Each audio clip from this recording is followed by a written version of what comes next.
In a world of remakes and remasters, Are we playing for what was once sacred and cool has now soured and become lame. Red? Gone are the days of Pogs and Cowabunga. Now is the reign of slurp juice and dabs. Kids these days don't even know how bad they've got it.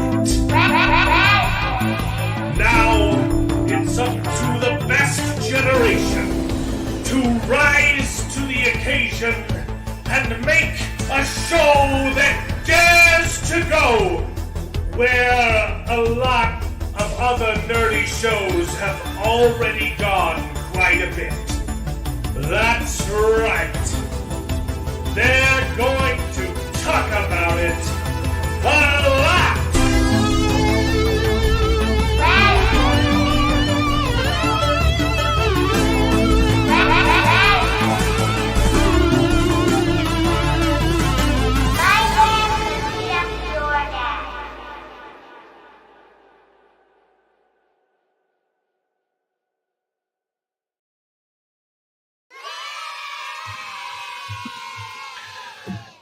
Hello and welcome to the show.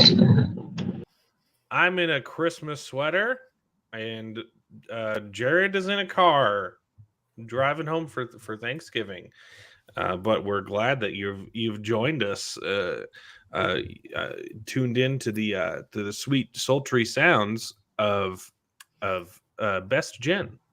The show's called Best Gen because we happen to think that our generation was the best, and we're all from the same one, and not because we were better, but because our movies were, and we're still trying to ride that high. And we're going to talk about old things and reminisce and complain about new garbage. How's everybody doing tonight? Great. Doing fine. I tried to do a sexy intro and it really didn't work. I was unprepared for that. And I'm here because everybody needs to see the progress of the beard. It's much better. It's coming in. It is much better. And I'm not actually driving. My wife is driving over here. No, but I'm being safe, so not being too crazy. Not quite like Corbin. I was on the tape, bro. I was like, take care of yourself. I don't know how easy it is to drive while watching the screen. Right? Yeah. That's gotta be like a new level of driving. But I figure, I was brought on as the Star Wars guy, and I figured it'd be quite the faux pas if I missed the episode talking about the finale of Andor. We need you. We really need to break it. Yeah, we've got a lot to talk about. We've got the season finale of Andor. We've got the Peripheral still, I guess. We've got 1899. And that I just realized that's why I wanted. I got my wife to watch The Devil's Hour, and I was trying to get her to come on the stream, but I did get an episode and a half of The Devil's Hour in, but did not get that or Peripherals. But I did get 1899 episode 2. So see, this is what happened in my head. She watched The Devil's Hour. And I was like, oh, I got to get her on the podcast because she had some really great opinions on the show. And then the next day, she finished reading The Wheel of Time, and I thought, oh, I need to get her on to talk about The Wheel of Time. And I was like, but we're not doing another Brandon Sanderson stream yet, and so I forgot that she needed to come on and talk about the Devil's Hour also. I just saw The Glass Onion yesterday. Nice. How was it? I can give you my unbiased review. But first, let's introduce it. Why am I... What the heck? There we go. We're joined by my brother David. Howdy. Mazel tov. He's got his own YouTube channel, the Shelf Help Gaming, where he does board games. So, if you're bored, you can watch that show. I can't promise it'll help. We're also joined by Beardish, Jared, who's slowly regaining his honor and looking Very less and nice. less like a naked mole rat every day. And then we're joined by the Angry Mexican. So he's great. We love him. And he's got his own channel. So go sub to those channels. A quick shout out to Mark Clark, our channel member, who is not a fan of 1899. Good thing we're talking about 1899. Yeah, we're talking about 1899. So I don't know what you're talking about. I haven't heard of that one. Sorry you don't like it. Let me know if you finished it or not. I'm enjoying it. It's I know previously you said it felt like Mystery Box, and which I can understand some aversion to, but I will go on record again and say that I don't think that Mystery Box is inherently bad. It's just that the answer to what's inside the box has to be good. Otherwise, it was all a waste. And overall, I feel like it's a show that does a good job of having a really intriguing premise. It will just depend on how it all pays off, but it's been entertaining so far. We're not done watching 1899, and it might have a disappointing ending. And if it does, I'm very sorry. But I can tell you that Dark it's literally the best sci-fi I've seen, and so I trust these guys. But hey, if it's not for you, it's not for you. We'll talk about that a little bit later. But first, let's talk about some Star Wars. Let's talk about Andor. Unless anyone else has like anything to plug, I guess we could do news. Let's talk about Andor. Yeah, Juandor. Juandor. The last time the consensus was the penultimate episode was kind of a step down, and I personally wasn't really sure if they were setting up a good finale. Like, it didn't really feel like good. We really loved the prison break and we loved the heist. Mm-hmm. And throughout the whole show, like, there was that natural tension. But we said, like, coming out of the penultimate episode, like, we didn't really feel the tension and didn't really know what they were trying to, like, lead into for the last episode. Yeah. So how do we feel it delivered? I can answer the question. I didn't like it. I was let down. I'll go first. I didn't hate it, but it wasn't as good. Yeah, I didn't hate it, but I didn't like it either. Yeah, the heist or the prison break were definitely the best episodes by far, and it just felt like everything just kind of happened because it had to. It wasn't really all the main characters were. It was like there. Going through the motions. Exactly, and I do like. I mean, we finally got something from Serial Guy, but again, he was just kind of there to pull the other lady out of the wreckage. He didn't really. do much. I don't like what they haven't done anything interesting with the most interesting character. Yeah, so I just feel like,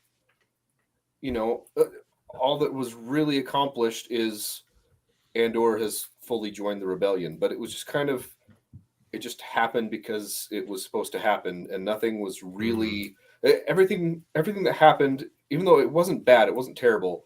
It was very predictable. Like, you knew exactly what was going to happen as soon as the funeral procession came. And there was the hologram. This is a great question, and the answer is no. I legitimately do not know his name.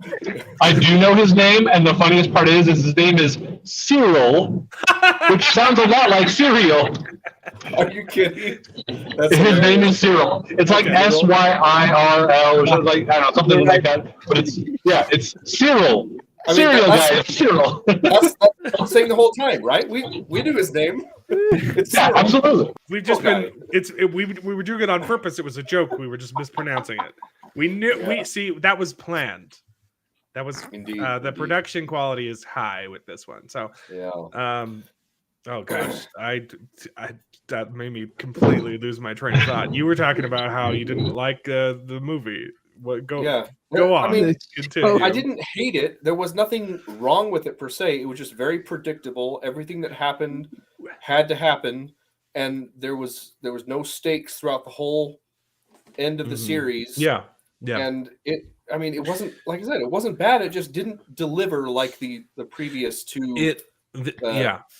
The finale to me felt exactly the same as episode 3, like emotionally. In that, in episode 3, you're back in the same town, right? And remember in episode 3 where they kept banging on their cups, right? The whole town, like in unison, started going like tink tink tink tink tink. Oh, we're gonna rebel, we're gonna rebel, we're gonna rebel, and then they stop, and you're like, oh, what are they gonna do? And the answer is nothing. And then Andor knocks a guy out and runs away, and then he blows up a car, right? But like, it didn't really make sense why the whole town was banging on stuff, because they didn't contribute at all or do anything, or they weren't even really there at the place where it was happening. So it felt like, oh, this is like the moment of rebellion. And in this finale, something did happen. They threw a bomb and started rebelling, but it still really didn't lead anywhere, or it didn't do anything. And I don't really know like what their goal was, right? Because it just showed people like walking around afterward. Like, it didn't follow like the mob, right? It follows Andor. So I don't know what they accomplished. Yeah. I don't really know what any of it was for. Luthen's reaction to the uprising. That was my biggest. Yeah. It was just kind of like turns and walks away. He was. I would have liked a little smirk. It was like, this is what we've been fighting for the regular normal people. He was be actively fed up with the Empire, and he was just actively like, frowning. He was frowning the whole time, though. Like, this isn't what I wanted, but I'm like, this is exactly what you wanted. Like, I wanted to see a little, and then turn away. Like, I don't really know. And then it wasn't. Just the tension wasn't there. Andor rescues Bix and gets confronted by like one guy.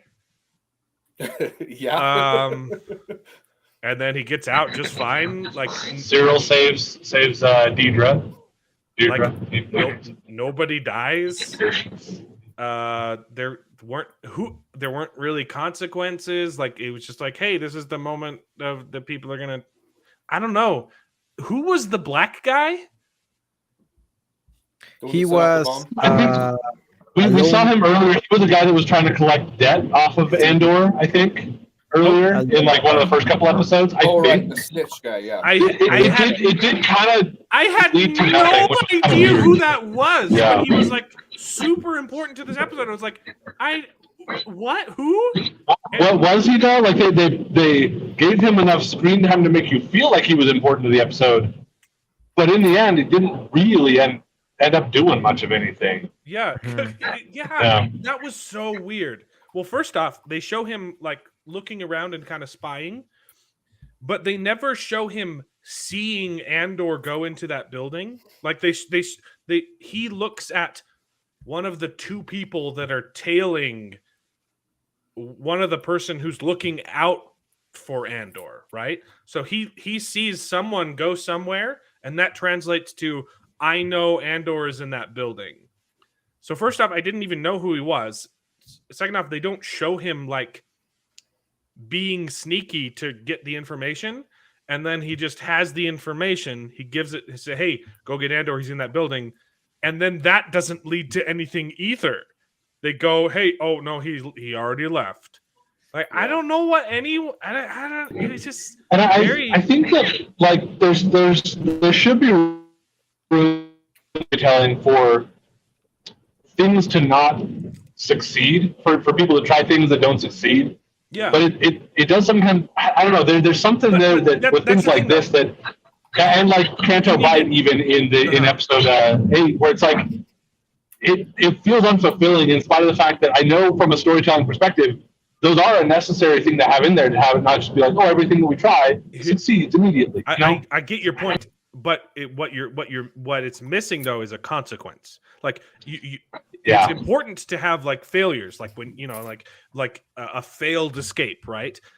Or a failed. So failure in storytelling is important, but the problem is after the failure there needs to be a consequence or a heightened stake, right? So if you plan an escape and you fail, then the guards are patrol more often, and then the real escape is harder, but it leads to a better finale, right? Like that's how storytelling works. Yeah, and I think so. Oh, go I ahead. didn't mind the failure, but what did it lead to? It didn't add anything.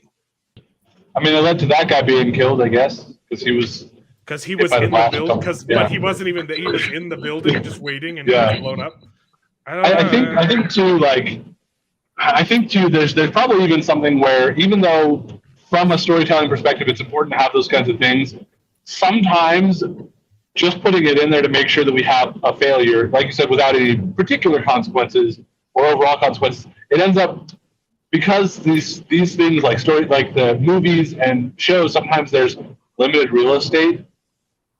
Even though it makes it maybe more realistic, it may just not be effective for the kind of story that they're telling in a situation like this. Just because it's such a short thing that you kind of feel like you need everything to have a point and purpose, and when it doesn't end up with a point and purpose, even though again that's more realistic, that some things happen and then it doesn't result in anything. Yeah, but that's why we tell You stories. need it to, because it's just entertainment. Yeah. That's why we tell stories. We tell stories to create meaning out of these events, right? Otherwise, it just like I don't go to watch the movie called Guy Walks Down the Street, right? But if a guy is walking down the street in a movie and it has meaning, then it's okay, right? That's why I don't like that argument. Yeah. Bro, I think they found out That's the thing, is I kind of like that. Yeah. I understand it. I just don't like it. Yo, I found out the reason why we didn't like this episode is the same director, and I think it's the same writer from the episode 7, which was probably the worst of the show. The episode 7 is the one just after the heist. Yeah. And we were complaining about that episode that was really slow, practically useless. And this felt the same. Like there are parts of this episode that are useless. The whole first part are like just remove them from the story and nothing changes. You shouldn't have 12 writers on a show that is not episodic. Yes. It works on Doctor Who because you tune in for one episode and you do one adventure and then you go on another adventure, right? Exactly. It doesn't work on this kind of show. Yeah, and it's not even the same director as the third episode. I was waiting. It's the same writer, Tony Gilroy, something like that, and I was expecting probably this is the same director than the previous, the third episode, but no, it was another guy, Benjamin Caron, something like that. Gilroy is the writer, the creator. There's actually several Gilroys. There's Tony Gilroy, who's kind of the showrunner of it, who had apparently come in and done a lot of help redirecting and editing on Rogue One. And then his brother is Dan Gilroy. And I think that there's a John Gilroy that's a producer or some other editor or something like that. So the whole Gilroy clan is apparently in on this.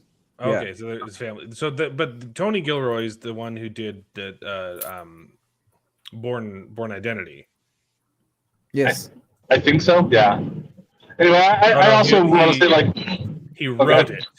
He wrote those movies and directed the third one. Okay, so So I just wanted to echo I mostly agree with David where it's I didn't hate it. There were a couple of pieces that were a little bit kind of jumbled. There were some of the ways that it told the story that kind of felt I get that this is where we're at now, but I didn't really get the progression of something. And I mostly agree that it really didn't result in anything except for the expected, hey, Andor has officially fully joined the rebellion. There is a little bit of, you can see that being another level of the last push that got him there. Yeah. Although some of what got him there was also realizing, well, if I don't join them, looks like they're here to kill me, so I should probably just go join them. Yeah. But knowing that there was a little bit more to it than that. Yeah, it kind of showed him having made that decision, though. At least most of the way being there. But and I think that probably what I imagine their intent was, they really wanted it to focus on that speech from Marva, from his mom, the little hollow recording thing from that, her eulogizing for herself. It was pretty obvious. Which was a fine little speech. It just wasn't. It didn't quite hit as heavily as I think they wanted it to. Because it was just kind of like, that's what we've been saying this whole time. If you're the know? stormtrooper, you're gonna shut that down way sooner than way sooner. Exactly. Like you're like like why are they just letting this happen? And maybe it's because of what Deidre was telling, because Deidre was trying to use this as a trap for Andor and Axis, for Luthen's character, for Luthen. Yeah. So maybe, but they didn't show that very well. They definitely. That's a connection you have to kind of leap to, That's a good point. So that would have excused it, but they didn't use that excuse. You're right. So the guy that goes and pushes it over, they should have had one of the soldiers come up and say, what do we do? Are we going to let this happen? He's like, I don't know. The commanding officer just disappeared. Wants us to do, So it should have been like his indecision of it's not my responsibility, but someone's got to do it. Until he finally broke and said, no, we just have to shut this down, which again incites more of the rebellion and all that. That part angered me the most. It was so dumb. It was like, shoot them already. I was screaming at the TV, shoot them. You guys have the guns. What using these ridiculous shields that are obviously made of plastic? And it's like, mate, shoot them. The commander was in another complete building. It wouldn't, to be honest, it wouldn't draw more attention for them to, go down on them, to go hard on them, shoot them, kill them, grab them, kidnap them. Do something that is more impactful than just smashing against them. Be the bad guys that you're being portrayed as. Yeah. That made no sense. That was not the Empire. That was not the Empire. None of the troops on the ground had guns. They only had the riot shields. It was only the people up on the buildings with guns. That's so stupid. Also, once they started shooting, they had a severe case of stormtroopers can't aim. They showed one rebel guy die and his eyes were that was so open. dumb. And it's funny. I saw an article, and maybe it'll pop up on your screen and stuff, because I think it was a Screen Rant article talking about how the finale finally went back to the way that the stormtroopers have been portrayed. Because in so many of the things they're portrayed that way, but in the rest of the show so far, they've actually been intimidating and scary, and have been able to hit stuff until you get to this finale. And it's like, that's kind of funny. You literally had the guy charge the barricade, get the crap beaten out of him, and then pulled out, and he was still fine, right? Bro, and the guy that got shot, he would have been that was executed. so dumb. The guy was hugging the freaking stormtrooper. What were you trying to do, my man? Are you trying to do the king killer, lion killer, jujitsu move? What are you trying to do? He has a helmet and a complete body armor. What was that? That felt just like the fight on Obi-Wan from that girl that slaps the stormtrooper, and the stormtrooper he just dies. Yeah. I know this isn't relevant at all, but have you guys seen that one Jason Segel movie? You don't have to see the movie, but you've seen the clip of him just slapping the punches away. There's this martial arts guy putting in tons of work into the choreography, and he's just I love that clip. So maybe I'll go find it. Bro, but oh my god, that this felt like it was losing IQ by the minute. It was good, and then the whole thing with the Merrick guy. Merrick was his name, the guy that died, the communist, the commie. I don't know any other names. His speech was so out of flavor. I don't know. Steven Seagal, yes. Had no flavor. It was more brain dead left. That's just what leftists think that revolution is. That's just someone that didn't read any real revolutionaries handbooks or readings. It felt just so empty. And Martha Maga, whatever her name is, Marva. Her speech was better, way better, but it was what the hell are you literally exposing everyone on Ferrix to to be the enemy of the Empire. Yeah, Why didn't you just say it? like, what if it did, like, because she had been dead for a while? What if it like didn't work? Like, if no one was ready for that, and then they just get slaughtered? They basically got slaughtered.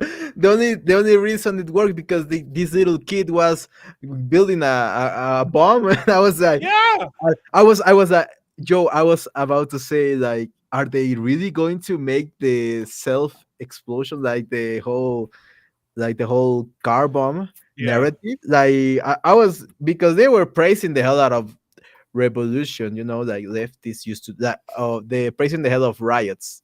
They love to praise riots for some reason, and this felt like a riot from from Kenosha or something like that from in 2020. And I don't know, it felt a little bit weird that for me they tried to make this boy that exploded the whole town, probably kill some of his people, like a hero. It was like, why are you giving me him the heroic didn't know- music? I didn't know that was a boy. I thought Kind it was of a a boy. girl the whole time. I think he was the son of, or the, I don't know if he was the son of Biggs and the other guy. No, it was the guy that used to run that junk shop that Bix worked at or whatever. That got arrested and beat up before Bix did. It was his son. Yeah. Oh, Gotcha. yeah, you're right. You're right. That's why you saw him building the bomb with the like in that shop, and like his dad's like hologram was up or whatever. Yeah. That But was it his felt dad. weird. It would have made more sense to have the kid put the bomb in a strategic place than just grabbing it from his Just bag. throw it. Well, and Like a they show it go off. He throws it over the line, and it doesn't even hit anybody. He It's throws like, it past the people. Yeah. no. The other thing that I thought was weird was, at least me, it's weird that you were saying you know they were playing heroic music. They played it when he threw it. I think when he finally threw it. But I actually, the entire time as we were seeing him build it and him like walking in, I was getting it like, oh man, this guy's gonna mess it up because he is so angry he's gonna throw this bomb. He's going to throw he's gonna mess up these other plans that Andor and his family and like the celebration that they're trying to have and the way they're trying to that Cassian is trying to use this. He's gonna mess it up because he's so angry. And then that they didn't go that direction. And maybe I think maybe I was getting the feeling that him listening to Marva's speech got him to not do it in a way that messed things up. But then by the time he threw it, it was, hey, this is the way I need to do it. I don't know. It was interesting. It was just, everything was convenient, It was convenient that for some reason this guy Skarsgård, for some reason, why was he there? Why was he there just to meet the I'm joining the rebellion? It made no sense. Why was the the blonde being there? You wouldn't make more sense because her girl was there. Okay, you understand that? No, she went to see her girl. This girl, what did she do during the finale? she did nothing but walk. Basically, she helped her pack up. And then Cinta, the one that had been there the whole time, she did knock out an Imperial dude that had been trying to take care of stuff, and she knifed him. Did she stab him? Yeah. That wasn't the mole, right? It wasn't the mole. It was the Imperial mole that was there watching for. That had been staked out. Yeah, the guy who'd been staking out Marva's house. What? So, if you wanted to tell a good story, it should have been the rebel mole.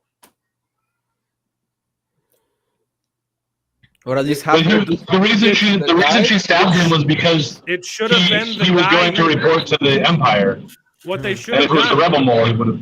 And yeah, the rebel mole's always been on the Imperial place, not on Ferrix at all. I know. What would have been more interesting is if it was the mole guy who had the conversation with what's his Luthen about, hey, I want to get out of this because I don't want to get hurt, and then he gets ordered to go to Ferrix, and so he's following orders, and he's following Luthen's orders, and then he gets killed by Luthen, one of Luthen's people, because that would have been really impactful. That would have been great. That would have been so good. Yeah, but what I mean, what reason would he have to be there? Because that wasn't his jurisdiction. That was assigned to the He female was, officer. but lady. wasn't he spying on the female officer? Yes, Wasn't that his but job? And so it's the big finale. They know Andor's going to show up, so she says, He "Hey, was- we all got to go down to Fair because you're coming too." And then he gets But- killed. He was more just spying on the ISB in a more general sense, I think. right. And he was keeping an eye on her because he was seeing that she was picking up on everything. But it would make sense if Luthen had been like, I had no idea. she's one to keep an eye on. Definitely keep an eye on. The guy who got killed, like I guess he showed up in a couple episodes spying or trying to find Andor, but like Right. I didn't really care about any of these people. Yeah, exactly. Would have been more impactful for that girl to die in the explosion. Would have been Yeah, Maybe. lack of like a- impact or something like that. You can't. it You would have can't. been good, a great finale at this. Like that moment would have been, impactful, emotional, with the girl finding her girlfriend, died on the bombing, on the, Yeah. on the terrorist Ooh, bombing. Okay, here's an even better thing. So you have Andor trying to rescue Bix, and you have the rebel, the crazy lady with the bomb. Okay, so while Andor's trying to do this thing, no one knows that the wild card brought a bomb. Okay, Right. and while they're in the building trying to rescue Bix, one of the other, rebel, one of the lesbians could have been following Andor in, and then the bomb goes off and accidentally kills one of them. And so Yes. then you have like, then it could actually be poetic, because then Luthen is like, yes, I'm finally getting what I want. And and like a bunch of his people die because they, it would have been so much better. Yes. Yes, You're right. Nobody that we cared about died in this episode. It was just random rebels, random stormtroopers, and the Empire spy guy that we don't care about. Not even rebels. We're It just would've been- random people from or- Ferrix. Or what if literally Biggs just died? random.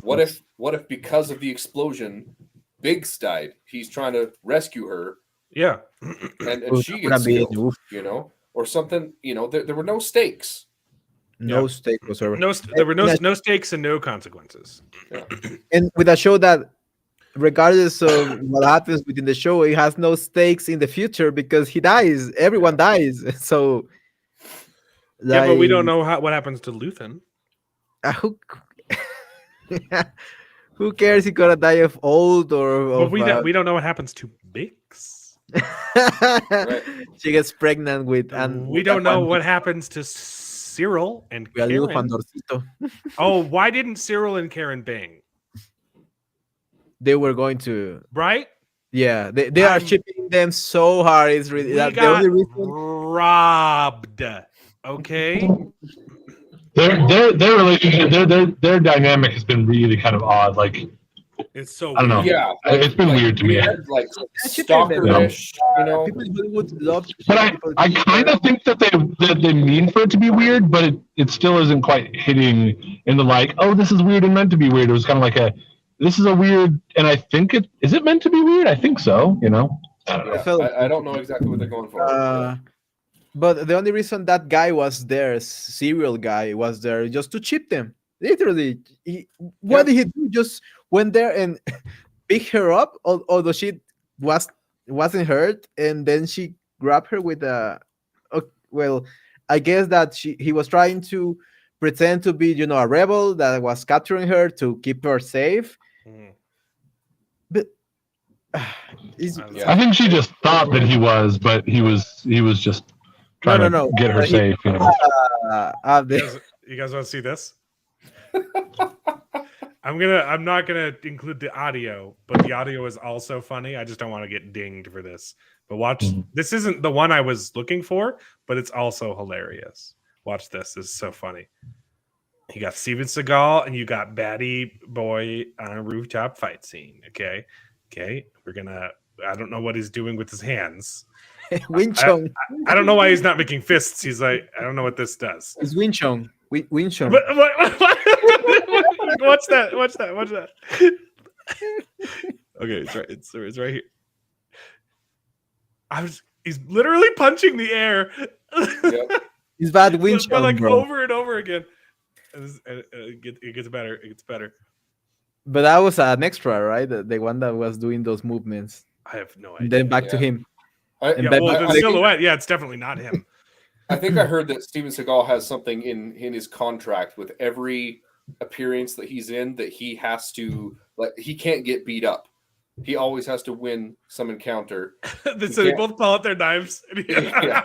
I heard that about Vin Diesel and The Rock. I think Look they at have this like one. Look at this one. punch though. counts. Yeah. And now One more he time. said, Yeah. Look, well, it's funny. So he pulls out a knife, and then he materializes a knife. Woo! and Yeah, look, the that's extra pretty is ridiculous. actually doing a great work with Oh. like Kali knife. Looks like Kali knife. Yeah, Oh, that sorry. thing with the hand looks like Leagues better than right, Rings of Power. like Okay. the Drunken Fist or Wing Chun, like really bad Wing Chun. Yeah.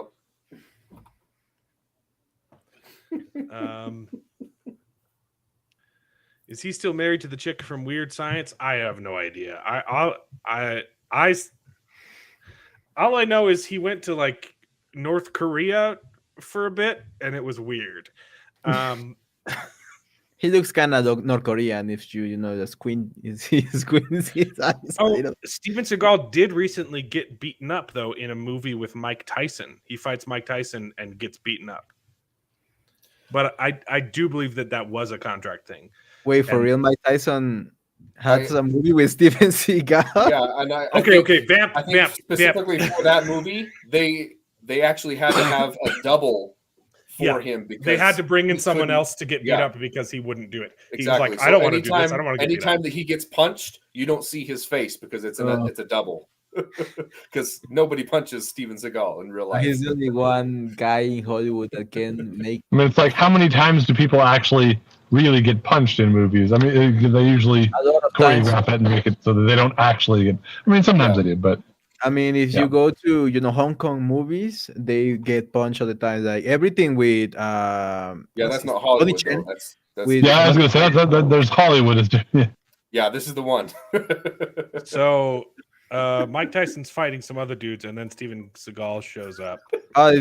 Isn't that Stone Cold Steve Austin? The bald guy, the white bald guy. He looks like him. This one? Yeah, Oh, kind of looks like him. it's hard I don't to know. tell. I mean, it would be cool. All right, well, Steven. Okay. So what's this one called?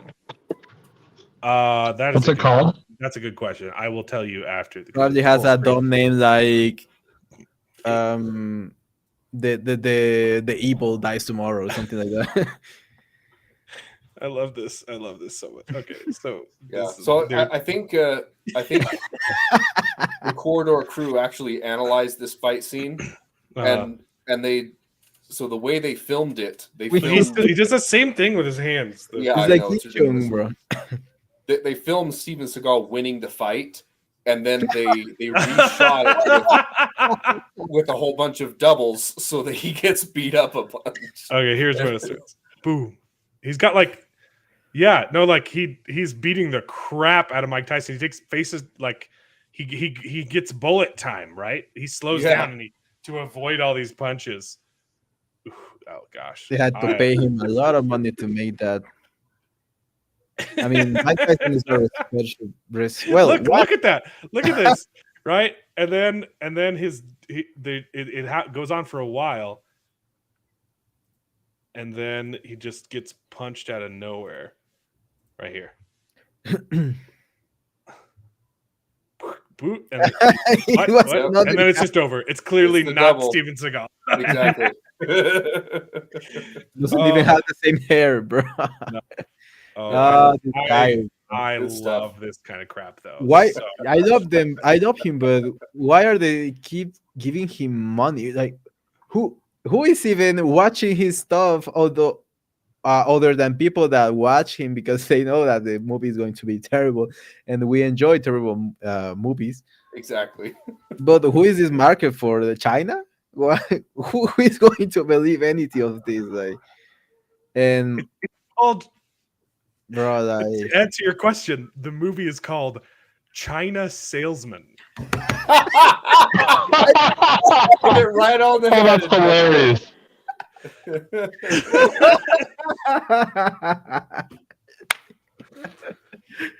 Very good. Gotcha. Oh my god! I knew Oh, that that's hilarious. it had to be for China, bro. Like Mike Tyson loves sending movies. You're thinking to of China. Under Siege is the one where he's on the boat and there's a lady and a cake, and they tried. There was Under Siege. There was a sequel. The first one was on a big Navy boat. And the second one's on a train. I have that backwards. First one's on a train with lady and a cake. Second one's on a boat. It probably is cheaper to rent a boat than a So you might have been asking about a different one because the one that's good is on the train. No, okay. One where he's in a Navy might be something else. He had like 2 or 3 great movies, like when he was young. Yeah. And then, what happened to him? I don't know. It's Oh, no, really it is. Yeah, Under Siege is on the boat. Okay, it's Under Siege. Yeah, Under Siege 2 is on a train. I'm stupid. But I love it how we jumped into karate movies. Yeah.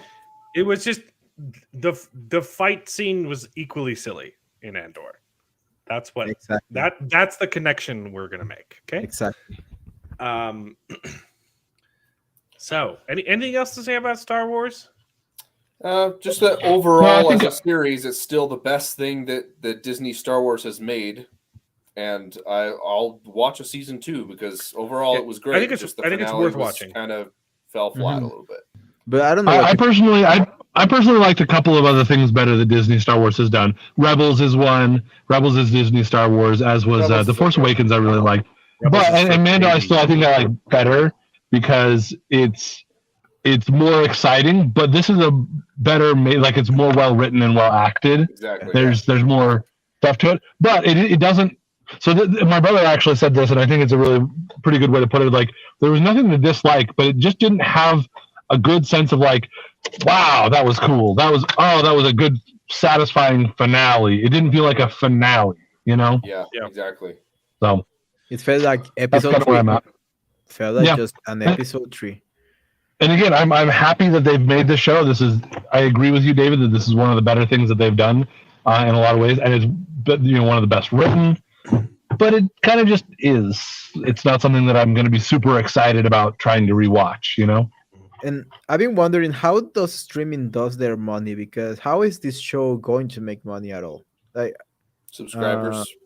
I don't yeah, know. but yeah, Yeah, it's the sort of thing where for they're putting a it on company like cable. them, my understanding for things like these streaming services, what the companies look at is if they gain subscribers during this time or because of this, or like when it first comes out, and especially people who their first thing they watch after getting the subscription to the streaming service is this show. That's their like metric about how successful a show does for them. but I think But yeah, it's a tough thing. It's because they have to adjust the way that they are measuring success from these shows. Yeah, and But I obviously can't- they track the watch hours as well.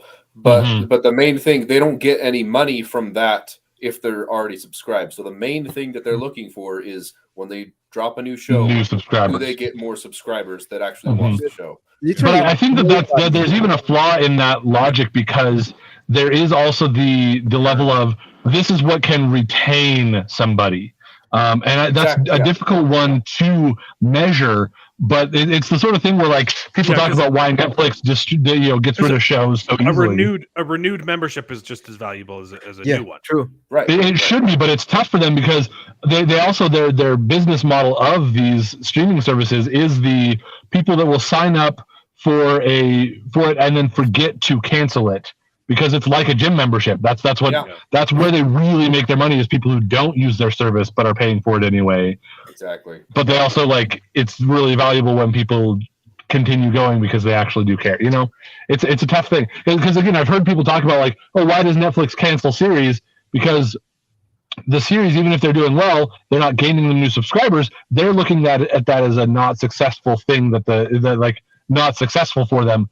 But that's short-sighted because maintaining is actually really important, and they're not taking that into account. I don't think. And probably that's the reason why Sandman got canceled, because a lot of people were dropping their subscription just by the time that that Netflix dropped Sandman, because everyone was mad about Resident Evil and all those dumb stuff that they were putting out. So people were just canceling their subscriptions, and I believe that's the reason why Sandman got canceled. Because Sandman, I don't think that Sandman did bad. You know, he got some Nielsen at least for a week, at least for a week. But yeah, I don't know who in any world, like, who got a subscription just to watch Andor. Nobody. No, Nobody No one even does. cares about the show, and the people that watch it hate It's it because it's there. yeah, they hate it because they don't have to watch it when they don't have to watch it like us. Although we know that this show had potential from the first episodes we saw, but everyone just dropped it by episode 4 because episode 4 is so non-consequential. It's so boring, and it's Well, and I've argued the entire time that even though I think it's been a well written and well acted and good show, it's not a show that has mass appeal because it is a slower show. You know, yeah. it's a For not a boring well-known character, show. too. Yeah, It's not it's a main character. boring show, but it's Right. It is it's because good. It's really people- good. people But- got off. I will argue that is. I will say it's not good. I will say it's mediocre, but it's, like you said, it's the best that Star Wars had put in the last 2 years, 3 years, 4 years, probably. Like you said, ever since Rebels, the Force Awakens. I don't like the Force Awakens, but that's a personal thing. I arguably is the best movie that they put out, that Disney Star Wars put out. Yeah. Uh, It was the least offensive one for sure.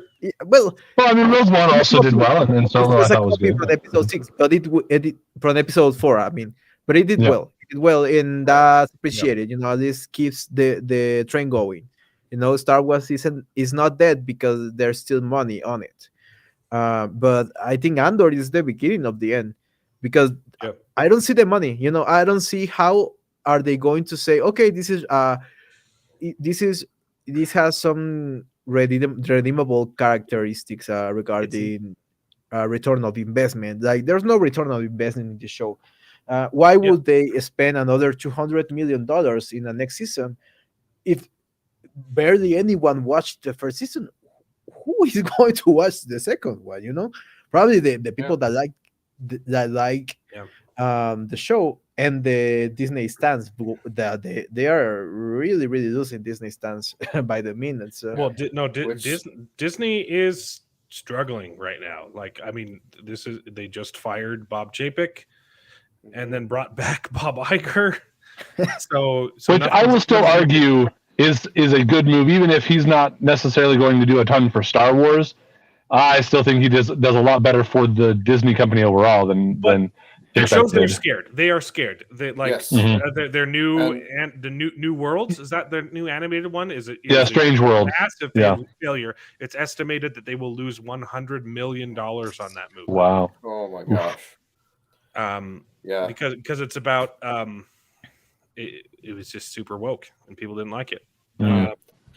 I haven't even picked up on that in the trailers yet, but But Yeah. the cast is super diverse.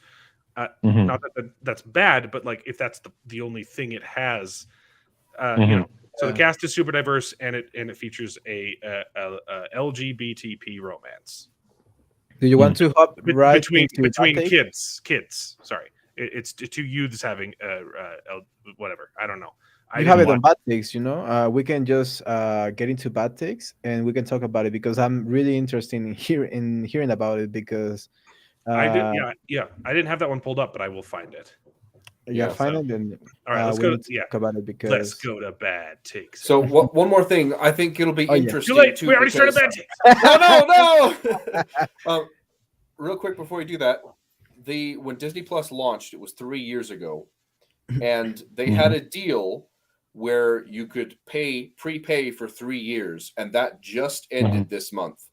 So it'll be interesting to see how many people drop their yeah, prepaid yeah. 3-year Right. subscription. I renewed mine because Same. you know I can't even though they're putting out some terrible stuff, you know, a lot of it I do They're- enjoy. whether or and- not they still have access to all the classic Disney films that my kids watch all the time. So Exactly. So And then I watched a little bit of Lion King and Tarzan over this weekend with come on, my gold and kids watch stuff. Lion King like twice a week. It's insane. Bro, I watched Snow White and I was like, dude, this is good. Like, this is good. This is why I will stick with, because I was one of those people who I got Netflix when Netflix was the only game in town, and I've kind of felt like, I'm just going to stick with Netflix because it's kind of staple.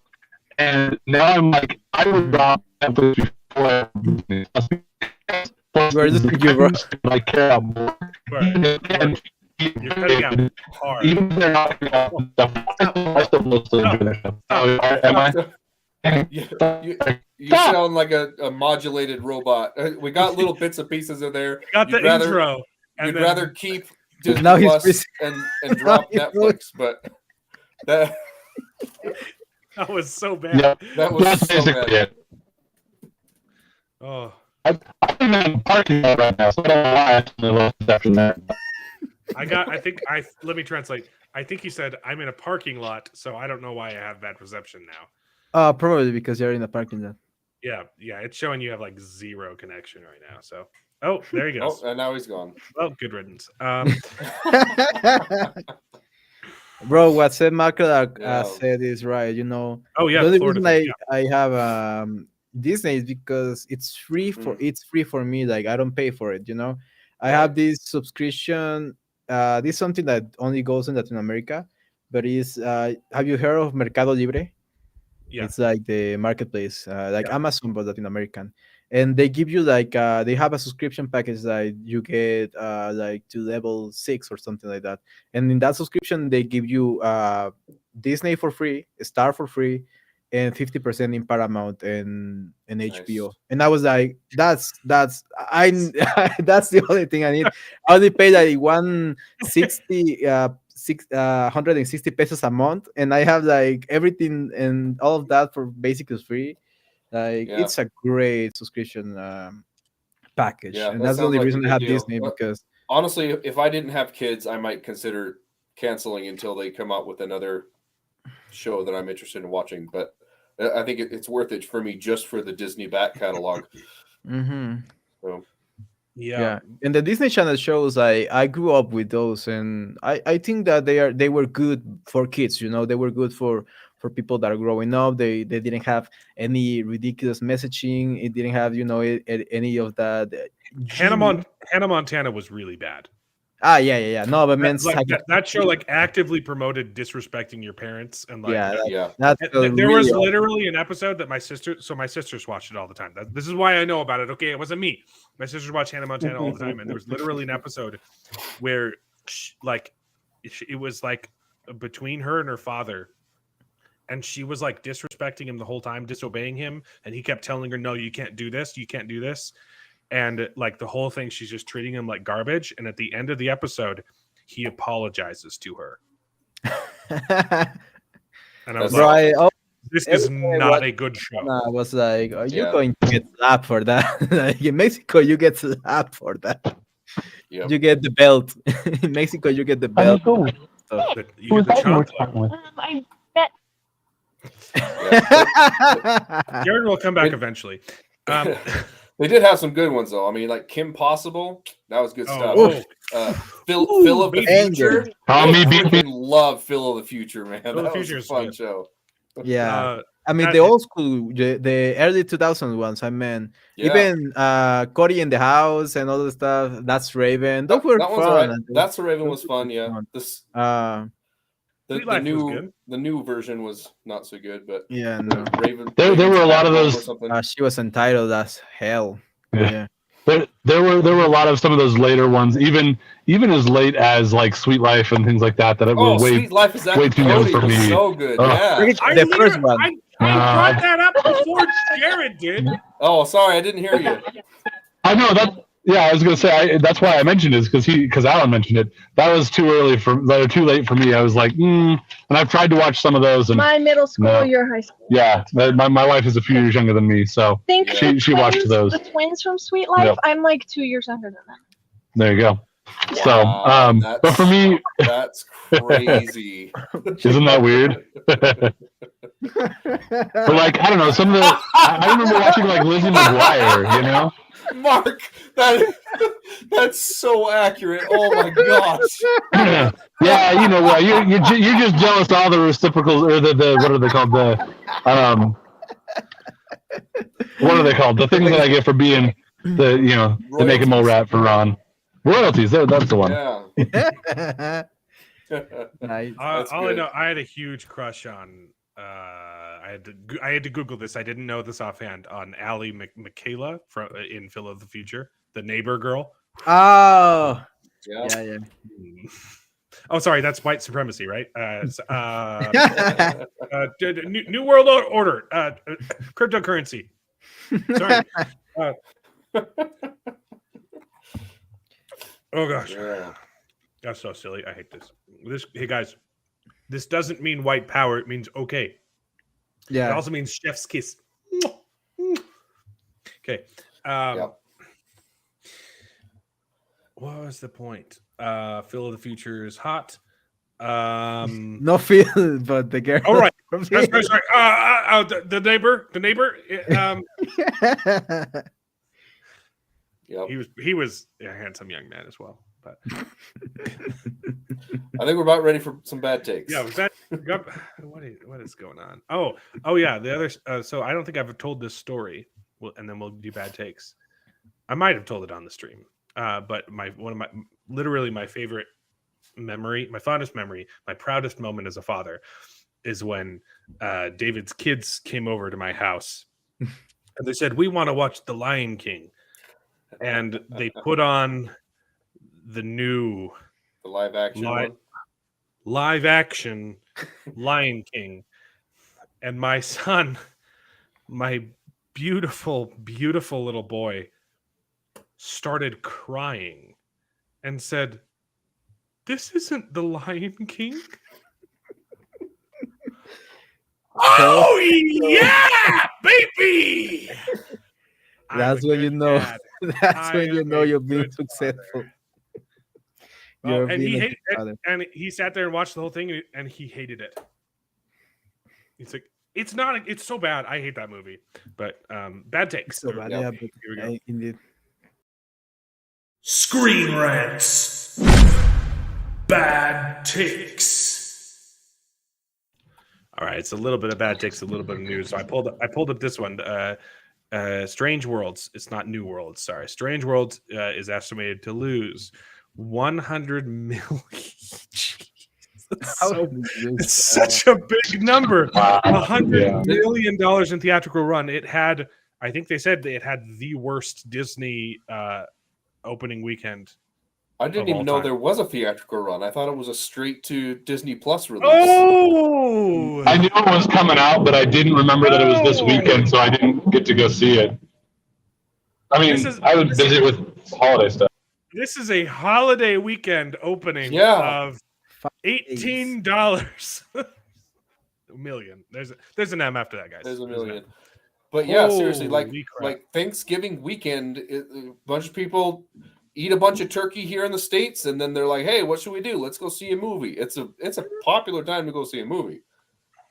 There's like a popular Thanksgiving release. I don't remember if it was Die Hard 2 or something like that, but there was like a really popular Thanksgiving release.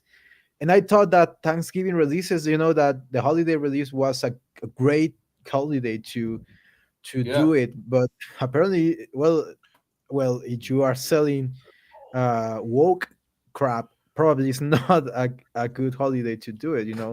Family. Honestly, I think more than anything, it was just too weird looking because my wife watched the trailer and was just like, all the weird stuff in the Strange World was like, nope. All weird new worlds. Okay. What did you expect? Wakanda Forever made a measly 60 million. That's another. I think that's another 20% drop. That's not good. Wow. I watched though. So we're gonna skip ahead though. Glass Onion had the best ever theatrical opening. Asterix for a Netflix movie. Because how many other Netflix movies have had a theatrical opening? There have been a few. There have been a couple, but mostly they've even just been in the limited release that are necessary for Oscar consideration, not wide release. Exactly. Whereas this one is probably one of the first, if not the first, Yeah. wide release one. Yeah. The theater that I went to go see it in, obviously anecdotal, it was packed. There was like the front, the front 2 rows, the ones right in front of the screen that everyone hates, were empty. But I was, it's been a long time since I've like sat next to someone in a movie theater that I didn't. Well, I think there's a lot to be. There's a lot to be said about the fact that this is supposed to only be in theaters for a week. Yeah. So, like, people know that they only have this chance to go see it. So it basically got the same numbers as Strange Worlds, but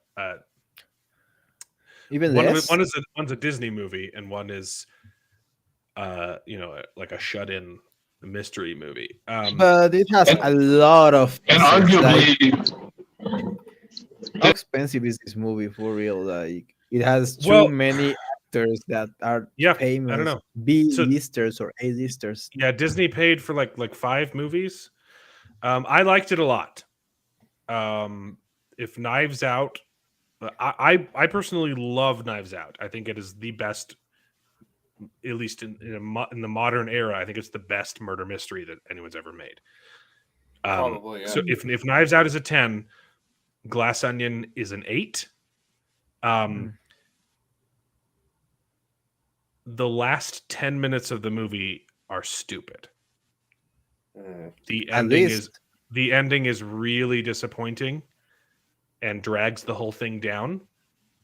It doesn't ruin the movie because it's not really connected to the core mystery of the movie. It just has to do with how the story is resolved. Because the core mystery and structure of Glass Onion is absolutely brilliant. It is on par with Knives Out, which is weird. It's a weird experience. It's the same guy. I believe it's Ryan Johnson. Ryan Johnson. But did he just directed or also wrote and written? directed. Yeah. Wow, that's impressive. That makes me doubt of how much was his fault for the whole Disney debacle. Yeah. Oh, I actually will stand by. I think that was all his fault with Last Jedi. I still think that was mostly his fault. But I think it's because he works so much better when he has full control, not trying to fit into somebody else's half-finished vision. So that's why I don't think it's all his fault with Last Jedi. Some of it was the setup that he got. But I still think it was mostly because he was trying to work within that framework, and he works so much better on his own. Okay. Yes. But I'm not. I don't think I'm going to watch it. I probably will skip on it just to make sure they do some money. I mean, I just don't want Ryan Johnson to succeed. I've made this argument on stream before, but it was before you joined us, Mexican. That I actually liked The Last Jedi. I realize that it has a lot of flaws. But if you think about it, the main problems at its core, it is basically the fault of The Force Awakens, not The Last Jedi. So the biggest problem everyone has is the treatment of Luke Skywalker. The problem is the previous movie set up, hey, Luke Skywalker's been missing and he's not helping us at all. I think that Ryan Johnson was dealt a bad hand. How do you answer that question satisfactorily? Many ways. Here's the answers include him actively ignoring helping. No, it probably includes something him making decisions that are harder. Just not being a putz, just not hiding or being an emo boy. And don't know. I don't know. I think so. I felt that given what they set up in The Force Awakens, that Rian Johnson answered the question really well. Now, that's not the way that I would have set up a sequel to Star Wars at all. That's not the direction I would have chosen. But given what was set up by, J.J. Abrams, I felt like his answer to the question was very clever, in that the reason he's done it is because he's cut himself off from the Force, and he doesn't know that the bad things are happening. And I liked it because it was a mirror to Yoda, right? He's the old sage that's gone off into hiding. And the answer was, if I have to keep being the hero, people won't fight for themselves. Right. So him removing himself from the equation was like, people need to step up. I get it's not the best answer. Given the fact that, hey, Luke's gone and he's not helping anyone anymore, I felt like it was the best way to answer that question. And I think that there could have been some better answers. And I do agree that it comes down to, because that's how JJ set them up. And I don't even hate what a lot of people like. I like a lot of the things about Last Jedi that you like about it, and that are but I still have to respond to that it's a good movie with the slow speed space chase. And I still think that they made a huge mistake in the way they set it up, that it had to come right after The Force Awakens. They should have had some distance. There were a lot of things like that are not just JJ's fault, I think. But there are a lot of things that come from JJ's. Look, if Mark Dark it's right about that. I mean, I understand. Like I said, probably Rian Johnson had, they dealt him a pretty awful hand to begin with, and he did what he could do best. That he tried his best. Probably he's probably at fault a lot too. Yeah, but if you look at all of his other movies, it's hard to find another bad movie that he's made. Yeah. But the reality is, he's a good filmmaker and he is a pretty good writer. And I know that he loves Star Wars, but I will look at one of the other big complaints that people have is the Canto Bight sequence and how pointless and useless that was, and how very preachy it was. And I think that if I look at and compare with something like the Knives Out, I can see similarities in the way that he handles.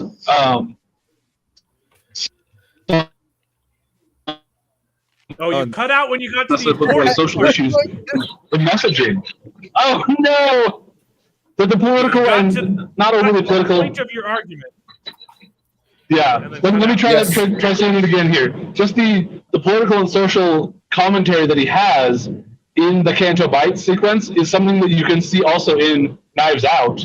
So that makes me think that one of the biggest complaints of The Last Jedi was something that was definitely him. Yeah.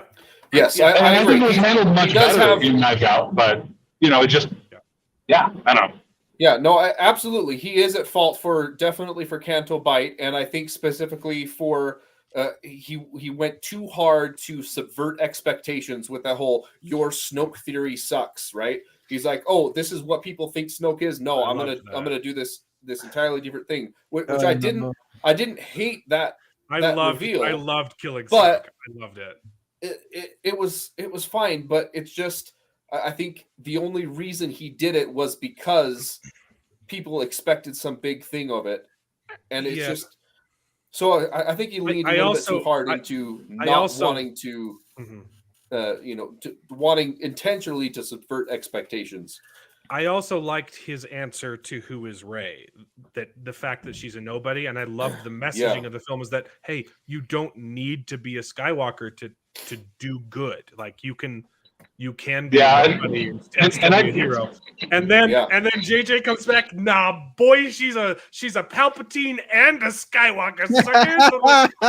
The whole point, like with the kid at the end with the broom, I thought it was a great message of like, hey, it's not all about this one family. Like everybody, like. And my biggest argument against that is that I think that you can make the episode 1 through 9 about the Skywalker family and make the rest of the other movies like Rogue One, Solo, all the rest of them be about someone else. Mm-hmm. You know, No, so I would have liked it. I would have preferred if she was actually a Skywalker and they didn't have to make that. But you can find ways to make somebody like Finn a way to bring out that message. Totally. And then still make the other movies about that. And I don't know, I'm so frustrated. And it really all comes down to more than just it's Ryan's fault or it's JJ's fault or it's whose fault. It's that they didn't come up with a unified idea because you have the your Snoke theory sucks. I'm going to subvert your expectations with the Snoke theory, and then that was passed off to back to JJ, who then had to figure out how to handle that in the same way that Ryan had to be like, oh, Luke's off, not helping. How the heck does that? And come up with an answer. So like now the episode 9 is without an antagonist, the main antagonist, because Kylo wasn't even well set up to be the right antagonist for episode 9 either. And of course, that is. There was that just is so much mishandling. That is, and that's why I put it more on Kathleen than either of them. Yeah, that is the sure, most yeah. egregious sin. The fact that Disney didn't sit down and say, "Let's make a plan for the new Star Wars movie," which is confirmed. It 100% happened. They did not have a plan for the 3 movies. They just And if said, there's any movie, hey JJ, do a mystery box and we'll answer the questions later. Yep. That is and if there's freaking stupid. If there was any series that could ever do what the Lord of the Rings did in taking the risk to film all 3 at once, this is another would you one where not you do could and Star should Wars? have. Like Star Wars, you know you're going to make all 3. There's no world in which you don't make all 3. So just do them all at once. You couldn't do that with the originals and probably not even the prequels, but by this point, you know you're making all 3. Do it. Yeah. Just like you said, it's just an obsession with Jar Jar Abrams. Right? I don't know why people even like their movies. I don't even remember a single movie of him that was rememberable. I don't understand how he Super 8 still was got fantastic. jobs after Lost. He Yeah. that's literally Lost is the the perfect embodiment of J.J. Abrams, and that look, he can come up with some really cool questions, and he doesn't have the answers to any of them. Well, to be fair with Lost, he didn't come up with the lack of the answers that they did try to kind of come up with. So like the fact that they couldn't answer it was kind of only halfway his fault. You know, I don't know. But I see where you're coming from, but you make questions that you 100% cannot his answer. fault. If you sit down to make a show and you don't map out what you want it to do, that's your fault. Yeah, exactly. That's fair. That's fair. Yeah, The you're only right. gimmick is, hey, mysterious thing. We'll answer it later, and then Somebody else will answer it. Yeah. So he's done good things. I think my favorite thing that he's done that I don't have any complaints about is the Super 8 Super 8's movie. good. That was really good. It's a total knockoff of Steven Spielberg, but it's good. Sure, yeah. But everything else he's done, they start out fine, but he can't finish it off. I know I'm very much in the minority, but I liked his Star Trek stuff. I really did. It's not old Trek good, but I thought I thought they were all fun movies. Even the second one, Into Darkness, I enjoyed the twist on on Wrath of Khan myself, but I know I'm very much in the minority with that. So that goes down the vein of those are not bad movies, but they are bad Star Trek movies. Exactly. Yeah. Exactly. Yes, that's fair. That's fair. They're very much action films, which is why I actually like the third one in the series that everybody hates, the Star Trek Beyond. I like that one better than the other two. But most people are checked out by that because they didn't like the second one. They beat the aliens with the Beastie Boys, David. Yeah, that was a little silly. But another show that but within the story, they made it. Oh, he broke off again. Another show that was absolutely. No, I was just saying that they made it. He's doing it on purpose. He's muting himself. See. Okay, the other show that I thought was absolutely fantastic until the last season was Fringe. Fringe was so freaking good. Yeah. And then I didn't even finish the last season because it was just they took such a left turn. It was completely off base from the rest of the entire series. It didn't fit at all. It was so disappointing and dumb. Yeah, the show started really good. I lost track because it was on TV, so I stopped watching an episode and I was lost completely. but Yeah. the first, what, 2 seasons? Yeah, the first 2 seasons were amazing, and I don't know what happened later. Yeah, But I it remember was it really was. good. There were some amazing concepts, and Mhm. then the last season was just completely detached from the other thing. Yeah. That they had these characters that they were building up this whole thing, and like they had a specific thing that they did, and then all of a sudden on the last episode, they're like, oh no, all these characters that you said they're going to fulfill a different purpose and completely different than what their whole entire purpose was in the show. It was just it's annoying, but anyway. Yeah. Yeah, it's I hope crazy. that doesn't happen to 1899. I bet you. Yeah, I obviously I hope so as well. But like they did real good with Dark. Okay, Mhm. so but yeah, it could definitely. Go. I'm Mhm. really liking it so far. Yeah. The point of the story is that Disney sucks, right? Because they're going to lose money on Strange Worlds, Right. and guess why? That was an awful long tangent. Oh, Um, nice. I want to talk about that. it's because guys, for for like the 20th time, Disney has their first openly gay character. Yep. Whatever. That's The- funny. I do think it is funny. Like I said, for the 20th time, they have their first. That was the joke. Yes, thanks for explaining it. but he has. He's an adolescent, and Yeah, he's a romance. teenager, and he has a relationship with another guy Yeah, that is a teenager. yeah. And that feels a little bit like the book that is being banned in every school. Yeah. Well, like Mark Clark said a while ago, which I didn't highlight before. The Florida thing was, yeah, that's where that was my last straw with Disney. In that it was so blatant. Yeah. Okay, Florida came out with a lot. Okay, we're going to get a little bit political. Okay, I'm sorry. Florida came out with a bill that says, hey, maybe we shouldn't be teaching anyone in elementary school about sex. So they came up with a bill saying, hey, don't elementary school kids are too young to learn about sex. And then It wasn't all elementary. It was third grade and below, I think. Exactly, Yeah. which makes it sense. wasn't even all of elementary school. Which- And then the media and Disney specifically said, we don't like this. Let's make up lies and call it the Don't Say Gay bill. What's crazy is that it worked. You can ask about half of actual conservatives, and they don't know that the Don't Say Gay was a complete lie. Gay, the word gay doesn't even appear in the bill. But they pushed the narrative that Ron DeSantis is such an evil guy. He is trying to push a bill that will make it illegal to say that you're gay. That's fascism. You can't say you're gay. And even the conservatives fell for it too. They'll say, hey, remember that Don't Say Gay bill? Yeah, that was bad. It was an anti-grooming bill. And Disney actively campaigned against it. Yeah.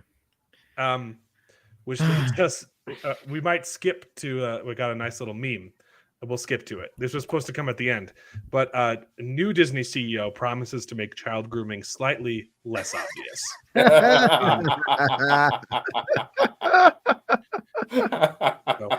My God, like, what Oh, the hell happened? Like, Disney was such a positive. This is the family company, right? Well, growing up, like, my mother would not let me watch anything but Disney because she was like, Disney is family friendly. No, Disney is for kids. You cannot watch Dragon Ball or cool stuff because they are violent and they are not for kids. But Disney was good. Imagine if I grew up in this time, I would have been messed up. Like, Yeah. I understand the centennials. Why? Well, I'm kind of centennial, but I understand why they are the way they are, the people that were born in 2000s, because they grew up with a lot of conflicted messages that I don't know based in reality, are just based in ideology. Yeah, it's just And well, they don't care about reality. They just come up with lies to push their narrative. Mhm. And it makes no sense because That's why I started the term. I call it LGBTP. We all know what the P stands for, and it's their fault because they turned something seemingly innocuous into that they pulled this bill into their raison d'etre. Like they made this bill their battleground when it had nothing to do with the LGBT community. It was an anti-grooming bill, but they yeah, adopted it as their own. So now I call them LGBTPs. and it's a perfect way to put them because Yeah. I mean, obviously not all of them, and it's just. But the problem is that you don't even know how much of them really believe this stuff. Believe that they should teach kids about inclusion and diversity, but they are actually telling people, okay, goodbye, Mark. Sorry, Okay. it's just, I think he but already left, but yeah, goodbye, right, Mark. Thanks for okay. everything. Also, this is like the third time he's been on the stream and his phone is dying. Yeah, We got to Well, get 'cause this he's guy at a work. charger or something. Yeah, he works at a hospital. I mean, He works I in a respect hospital. that. That's cool. But again, like, why? I don't understand why are you so obsessed. Well, you not, but are they so obsessed with They're teaching not. That's the thing. kids? Well, Disney specifically, they're not. They care about money and Oh yeah. being woke. It never. Here's the thing: being woke never made money, but there was an incentive to be woke to not lose money because Mhm. you had crazy psychopaths who anytime you did, if you were too based, they would try and cancel your advertising. Okay, so it created this system of fear in Hollywood and with just not even in Hollywood, across the nation, that if you're not woke, you're going to lose money. The problem was it was another lie. The people who are woke, they don't read comic books. They don't spend their money on movies. They typically don't have jobs. The people who pay for things and go out with and take their entire family to the movie theaters typically lean more conservative Mhm. because families typically lean more conservative. Yeah, and Yeah. that's why So people your say core that. audience, Yeah. people who want to spend money, and that's where the phrase comes from. You go woke, get woke, go broke. But it's had a delayed the consequence of that has been delayed because Right. but people are finally waking up to it and saying, like, no, we don't want to spend our money on this crap. It just they never had to pay Yo, but they didn't you never had check to pay the consequences. didn't Project Veritas came out and with a recording from from Disney that were talking about how they were targeting kids with all this stuff. Yes, there are people within Disney that are definitely intentionally doing that, but I don't For think example, Disney as a corporation is specifically doing it. For example, from the top down. the person that But is yeah. behind Strange World, probably those Absolutely. people are weird. It's Yes. just weird. Like, why do you have to? Yeah. Why do you even have to make Martina it Brink. a big deal? Yeah. Why do you have to teach it to kids? Make a teenage movie. Make a rom com. Make those like kiss stands, like those garbage movies that are in Netflix. Okay, they are for teenagers that are older, at least, Yeah. Yeah.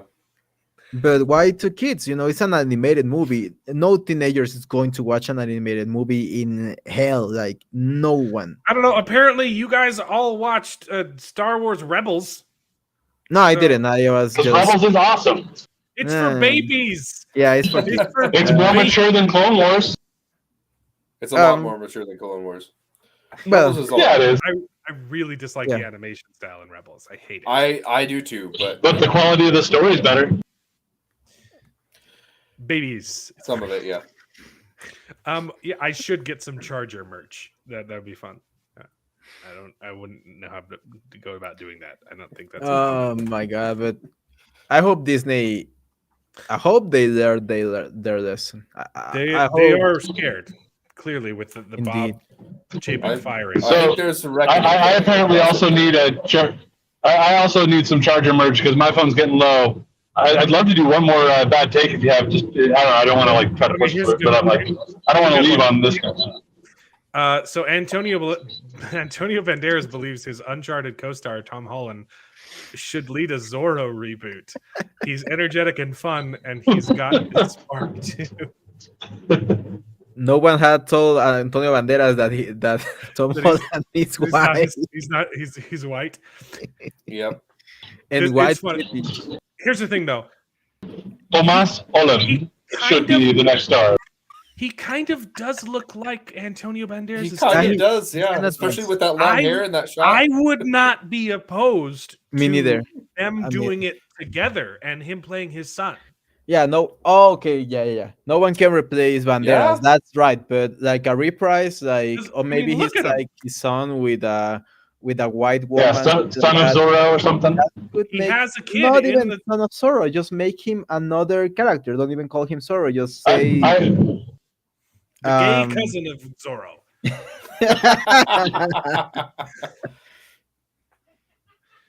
yeah, no, Yeah. I agree. They probably shouldn't have him be his son. I do think that they should steer away from that. But he's fun. I enjoy watching Tom Holland, but I it feel was like kind of funny. Uncharted. Oh no, Oh, got a botany A account bot. in the chat, bro. Yeah. I hate that. Boo. All right, well, hey, I got to drop, but it was great chatting, hanging out with you guys. Appreciate you letting me be a robot on your stream a couple of times. You were the real bot. Nice. Yeah. All right, we'll talk to you guys later. Enjoy. Yeah, See see ya. All ya. right. Bye. All right. Did, I'm not seeing them in the YouTube chat though. Did you Yeah. ban it already? I think it's filtered, Okay. so they're It's showing up in our chat. It's showing Yeah. up in our chat, but it's not on YouTube. Okay. Yeah, so YouTube is usually pretty good at catching that. So we're seeing some. I mean, I always get those in my videos, and I'm like, dude, I don't need to see hot girls here. They're probably not even hot. Yeah, like, where are you sending me? Like, there is not, whatever. Yeah, it looks like Hey. YouTube cut. So we're just seeing them because these come. This will send you everything, and Ah, it'll show for you sure, if for anything's filtered or not. Yeah, I honestly a mediocre take, right? Like I kind of be down for it. Also, here's the thing: the screeching would be hilarious.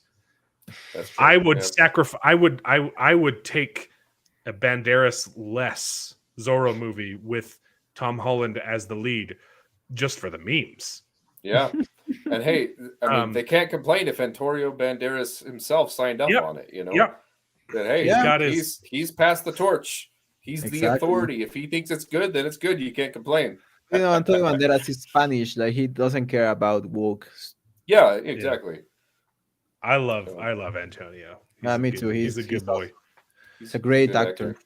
So Mhm. these aren't organized very well. Some of this is just news, but the Devil's Hour has been renewed for series 2 and 3, and I don't know how I feel about it. Yeah.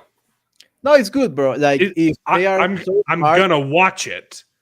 I think it's gonna be another like Stranger Things thing where season 1 is fantastic and the rest is just like, it's okay. It's probably going to go in a downfall, but they were so smart. Congratulations. There's no way that they messed up as badly as, I don't know, Game of Thrones, because there were so much stupid people in that project. In And Game of Thrones we season did 9. talk about how there are a lot of potential directions they could take the series. It Mhm. might not be as tight storytelling wise, but there's still interesting stuff you could cover there. Yes. And they could And- still reprise to the first season in some ways, like some flashbacks or flash forwards. So And- it's going to be really, really interesting. Well, first of all, if that's the future of the past, or that's not the future of the past, but is that a timeline that happened in, and I don't know, it's Right. hard to explain. What- Yeah, it'll get confusing for sure. So Um, I have an idea of something that would be really cool. All right, go ahead. Is so you have Peter Capaldi's character who's moving forward in timelines, right? He's doing the Groundhog Day where he's progressively you've got someone going backward? getting better and better, and you have the kid who maybe his purpose is I want to not exist. He wants to reach that state of equilibrium because he's not supposed to exist. So he starts moving backward. Now whether or not he's like trying to reach like the source and maybe like kill Peter Capaldi or maybe it wouldn't work like that, like they couldn't go, but so it could be like warring time travelers in that Peter Capaldi goes forward and makes a change, but we've seen that the kid can go to the past. Maybe he can only go one layer deep and then go back and change something, and so it's like 2 steps forward, 1 step back, right? It could get real confusing, but it could be cool. Oh, and I like the comparison that they are doing the first lines that says that Capaldi is doing like a Hannibal Lecter like killer, and Jessica Raine is he's Clarice Sterling, and that feels like on point. It kind of feels like that. Yeah. So, I'm excited. So my thing with this, I'm excited to all see it. I don't think it needed a sequel, so I'm a little bit worried that they're gonna mess it up. Yeah. But it does give me some hope that they were renewed for series 2 and 3, because that makes me think that they have a plan. Yeah, and it's not just it's renewed for a second season, so we're just gonna make something up and hope that it goes. No, because they're renewed for 2 seasons, that makes you think that they have an idea already. Okay, if here's the thing: it gets sequels. You just got renewed for 2 more seasons. Sit down and make a plan. Exactly. Okay, and I'll watch it. But this makes me think that they already had a plan from the get-go. Say, hey, this is a self-contained thing. If we don't get a sequel, that's fine. We can leave it off as it is. But if we do, got more to tell. We've got this story planned that we want to implement, and so that gives me hope. I think. But seriously, congratulations to Tom Moran, because it was great. We all loved it. Good stuff. Was probably the best of this year if it wasn't for what was even good this year? Rings of Power, baby. Oh, House of the Dragon, I forgot. Yeah, probably House of the Dragon was the best, and this is the second best. It's crazy that this is also coming from Amazon Prime. Yeah, but it's also the BBC, so it has at least. It's just being distributed. It's just being distributed by Amazon Prime. It's BBC. BBC's got some good stuff. So exactly, but it has also some flops, so I'm not sure. I love this show so much. I got my wife to watch it, and she like couldn't stop, and then was like awake at like 3:00 in the morning, and was like scared, and then started kicking me when I was asleep. And she's like, "Why did you make me watch this?" It was great. I mean, that's a cool feeling, you know. When you provoke pissing your wife off. I love it. No, when you make someone feel something about something that you enjoyed. I don't know. No, it was like the fact that I was like, hey, maybe you guys should check this out. And then you guys all loved it. I was like, It was awesome. It was awesome. That's why I'm going to give you the benefit of the doubt and going to watch Knives Out and then Glass Onion.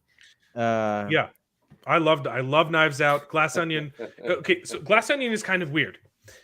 There's 3 parts, okay?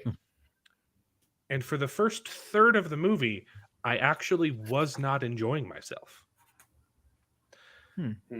I didn't hate it. I really didn't love it. There were a couple of jokes that didn't land. Oof.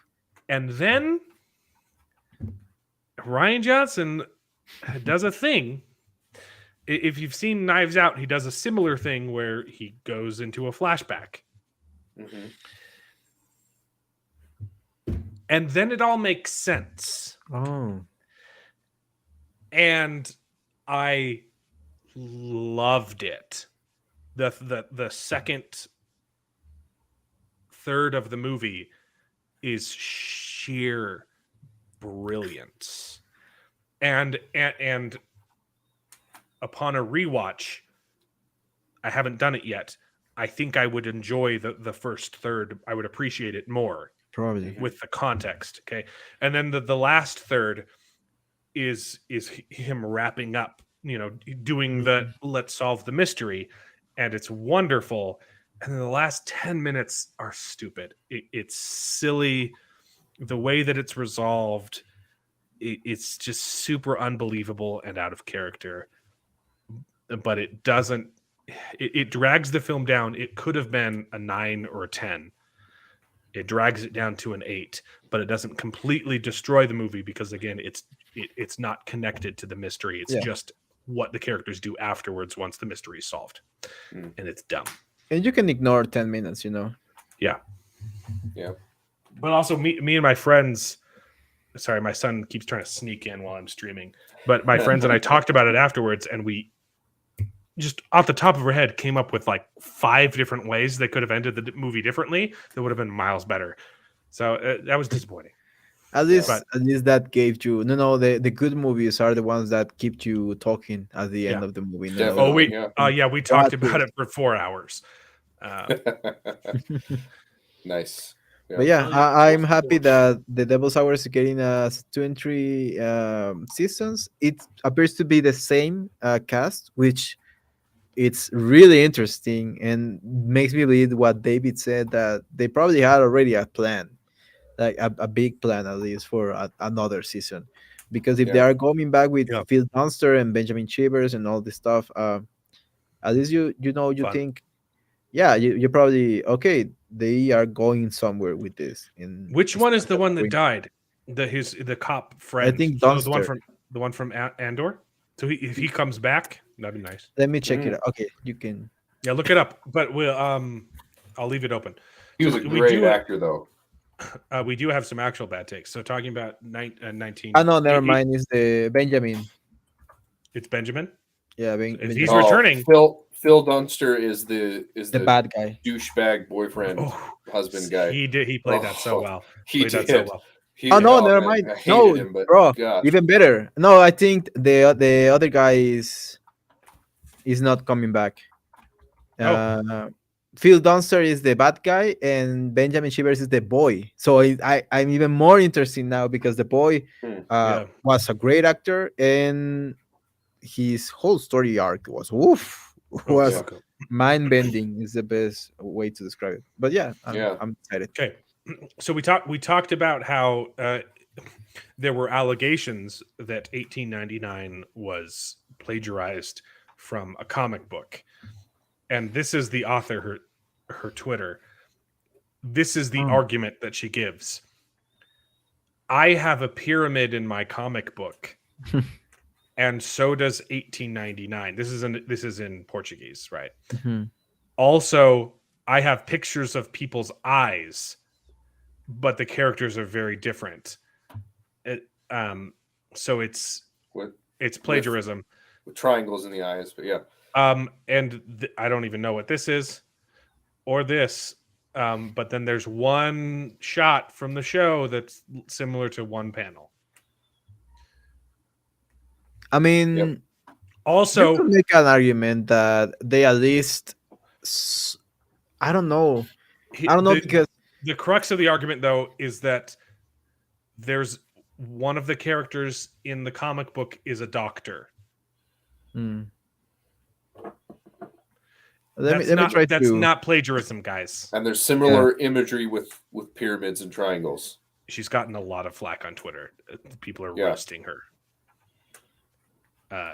So I mean, 320,000 likes. That's a lot. Daniel Green also went and read the comic book, and he said, the argument is stupid.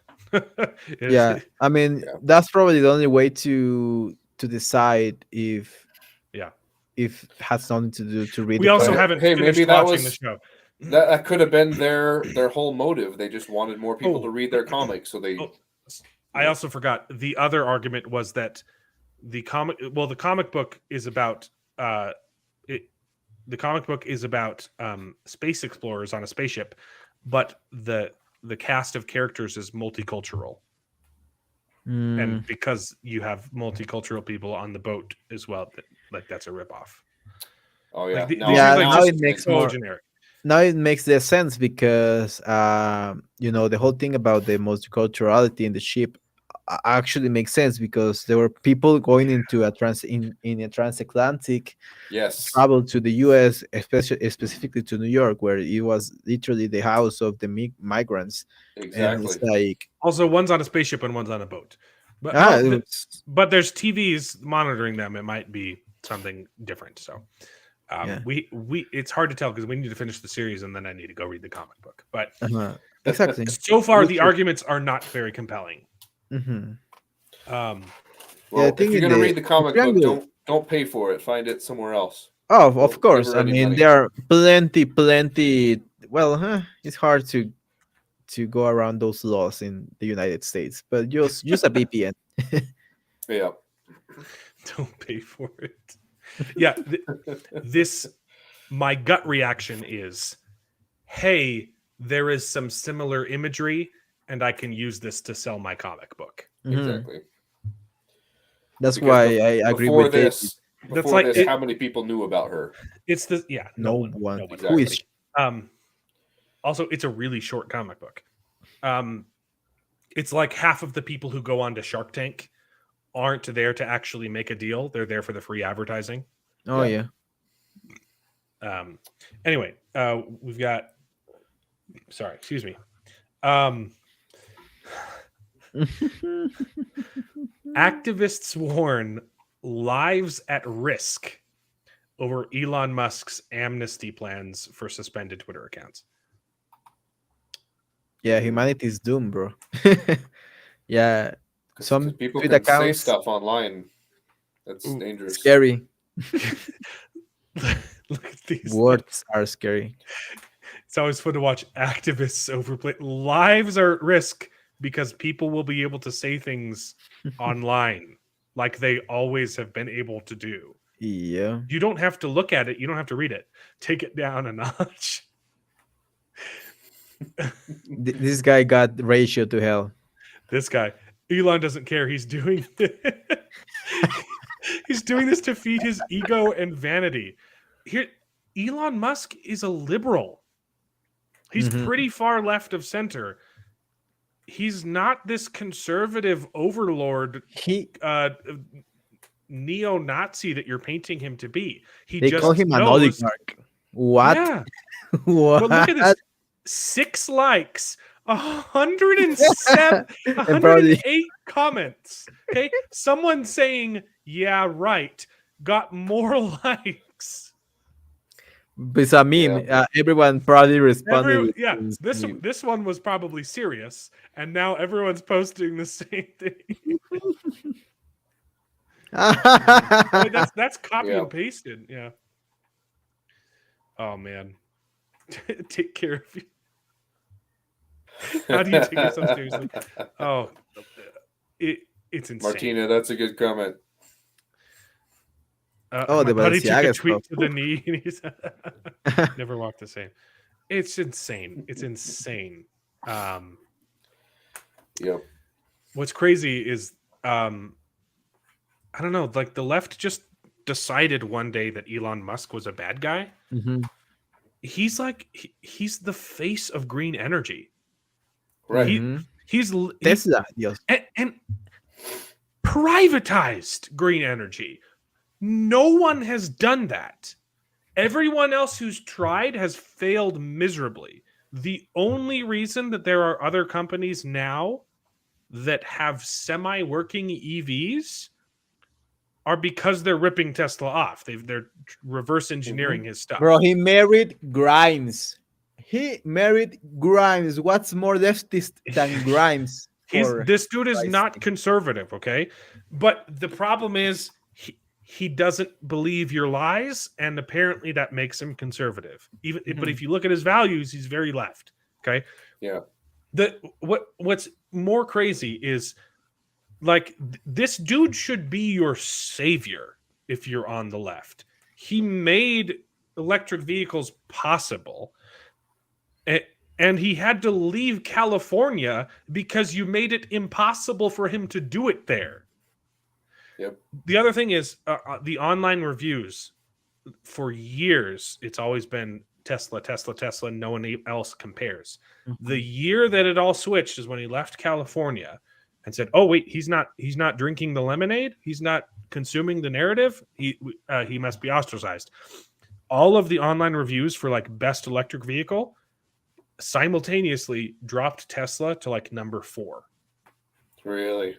But if you look at the numbers, the best competition doesn't even get half of the performance as that the Tesla does.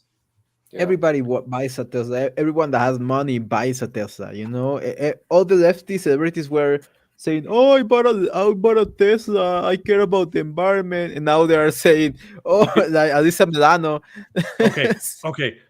This is an unfair argument. He did date Amber Heard, but she has to be good in bed.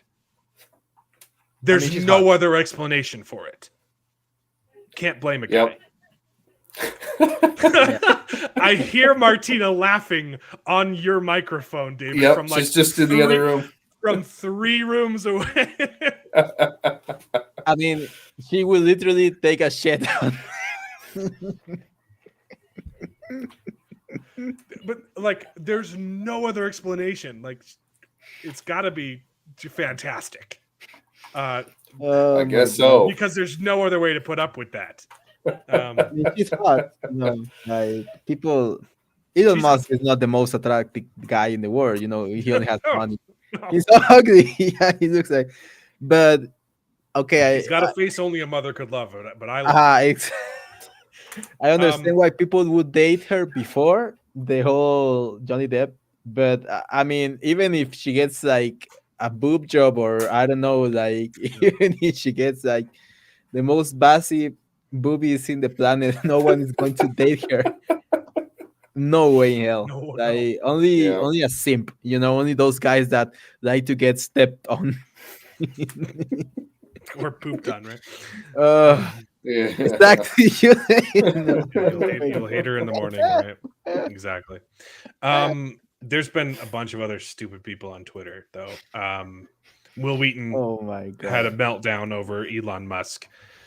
In a similar vein, he's hurting our society and making people I care about less safe by letting people talk. Yep. Screw Will Wheaton. He sucks. Mm-hmm. Or don't screw him because he sucks. Let Amber Heard screw him. Go date Amber Heard, Will Wheaton. Okay. This is probably the first. We've finally gotten to the actual bad takes. Oh, sorry. Let me put this down. We don't need your comment anymore. Marvel Studios producer considers it a red flag if prospective writers are fans of the original comics. They prefer to hire someone who's out of the culture. Yeah. I believe it was. Who said that? Tweet. The guy that produced Black Panther. Maybe it was an interview because I'm not seeing a tweet source. Yeah, but it's the guy. I read that this was the guy that produced one of the producers of Black Panther: Wakanda Forever. Wow. Somewhere in more, yeah, Alan Moore. More, yeah, some kind of Marvel boot camp or something. We want filmmakers we can brainwash, integrate them into our world, tell them all of the things that they need to know. We don't want someone who's a fan of the comic books. That's ridiculous. I mean, I don't think you have to be a fan of something. This is something we've talked about before. I don't think it's required to be a fan of something to make a great thing. I think it helps, but I don't think it's necessary. But they're going the opposite direction and say, no, you can't be a fan of a thing to make a thing. And that's just asinine. I mean, if you're not a fan, though, you need to familiarize yourself with the source material. Exactly. Which a lot of people have done successfully. Right. Who was it that one of the guys who was cast immediately went down and read all of the comics? Mm-hmm. That's how you do it. I think it was Robert Downey when he was cast as Iron Man said, "Okay, I'm going to go do my homework," and fantastic job. Mm-hmm. But yeah, here's the direct quote. One thing as well, he has read a lot of Spider-Man, and he was a fan of the movies. So at least you have that feeling, you know, Tom Holland. That's why Spider-Man No Way Home was such a success, because Tom Holland is carrying the whole movie. He embodies the role, yeah. I mean, you could argue, people went to see, Tobey Maguire, but if Tom Holland wasn't a good Spider-Man, people would not like that movie at all. Like if Yep. he was just a poser, people Mhm. would have hated that movie, that ending with all the redemption argument. So no, Yeah. but people love Tom Holland. Yeah. He's a good person. Yep. Here's the direct quote. Moore told, I don't know who Baloney is, but Moore told Baloney one thing I think is interesting, and specifically for writers, I would say, is that a lot of times we're pitched writers who love Marvel, and to me that's always a red flag. I don't want you to have a pre-existing idea of what it is because you grew up with the comics, and that's what you want to recreate. It wasn't that Jessica Gao's whole thing with She-Hulk. I'm such a fan of She-Hulk. That's why I want to do it. They have to say She it. tried to pitch a Black Widow movie that was just a She-Hulk movie with Black Widow in it. I want someone who's going to be hard on the material, who can ask, what is this? I think there's a movie here, but maybe we should be looking at it in this way. Yeah. So basically,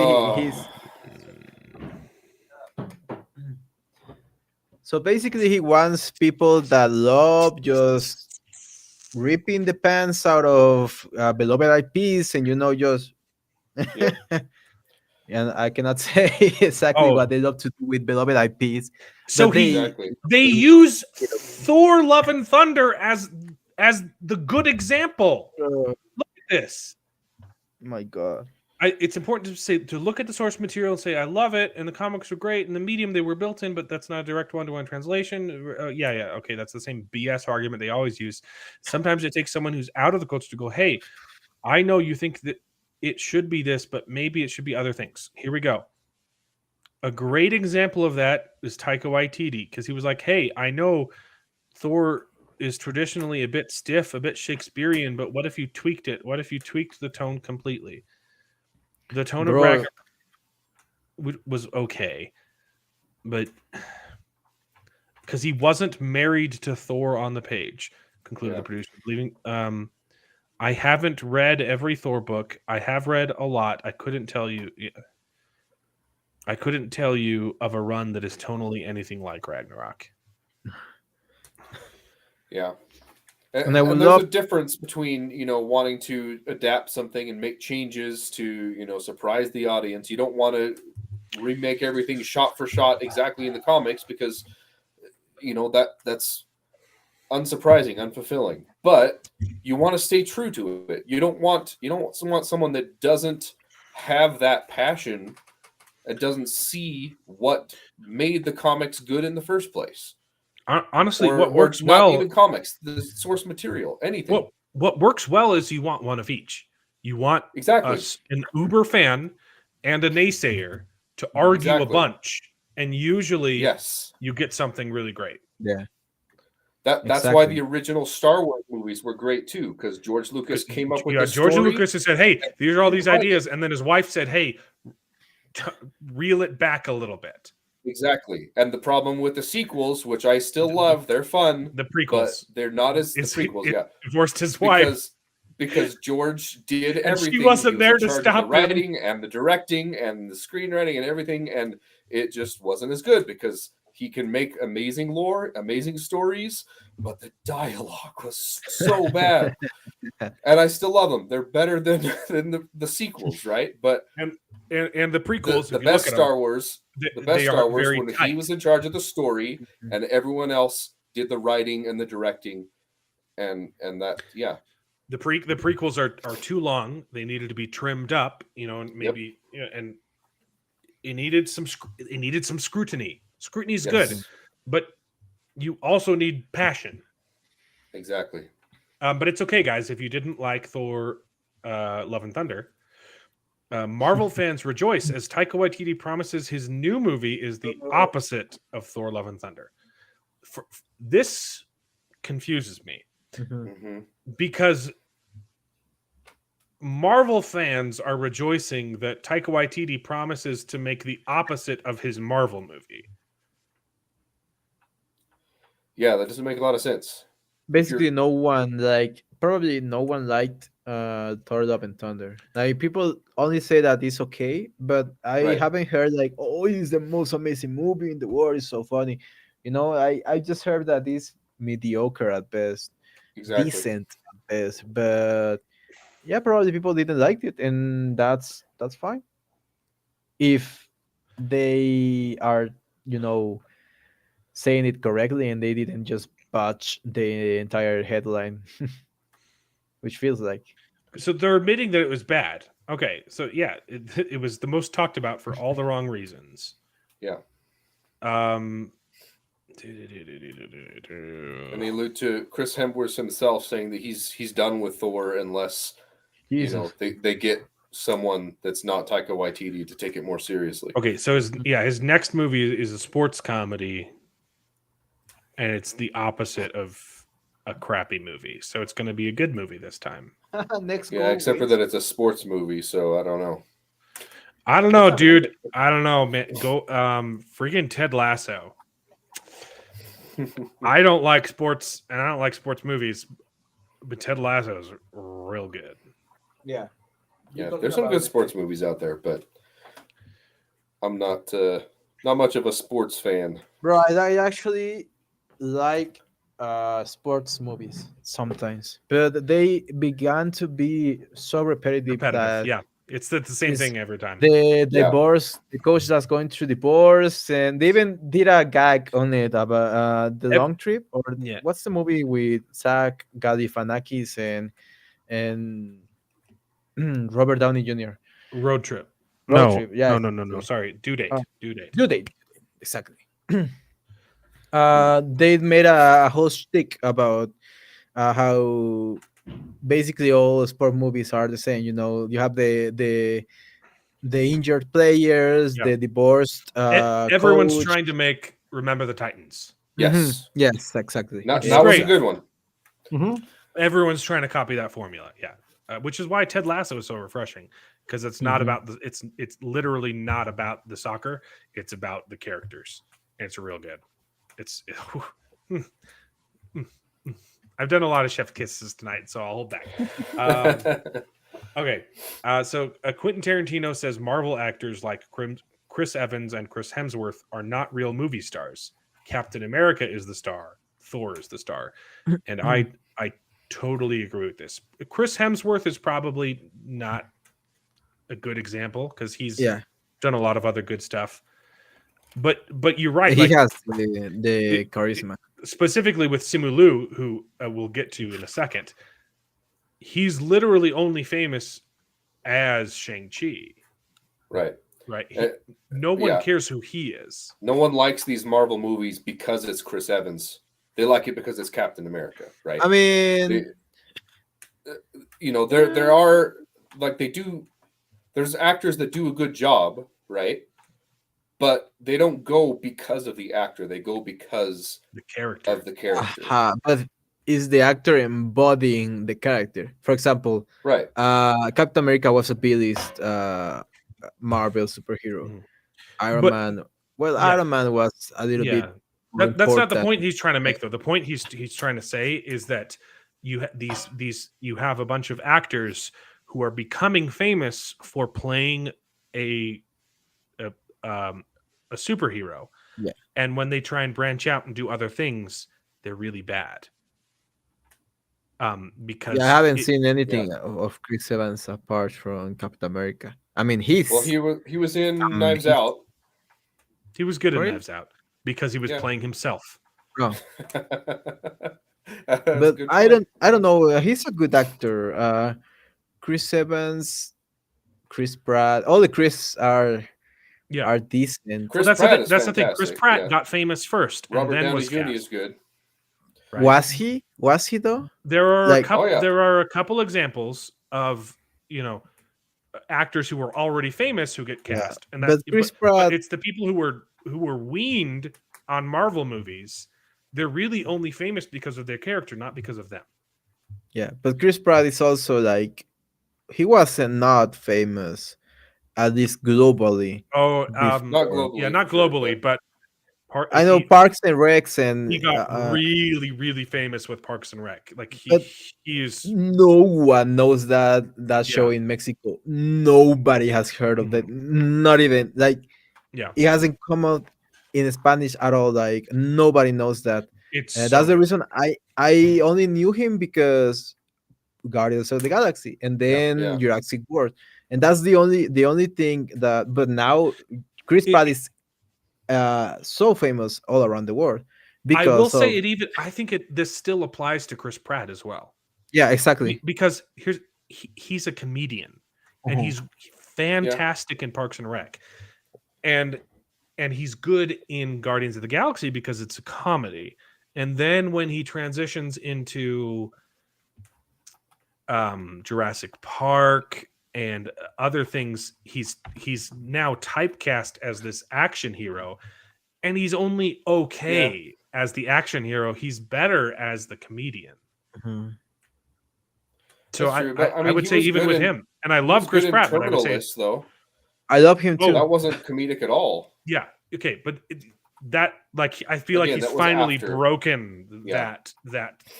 Terminal List is great. Right. Oof, so yes. Oh, you're right. But for a while, it really was I think it applied to him as well. Yeah. I would love to see Chris Pratt in another comedy, but that is not, as controlled. Take Captain Marvel. Who is Brie Larson? No one. Everyone knows who Captain Marvel is. I don't. Has she been in other movies? I know she was in a couple episodes of Community. And that's it. 2 episodes, literally.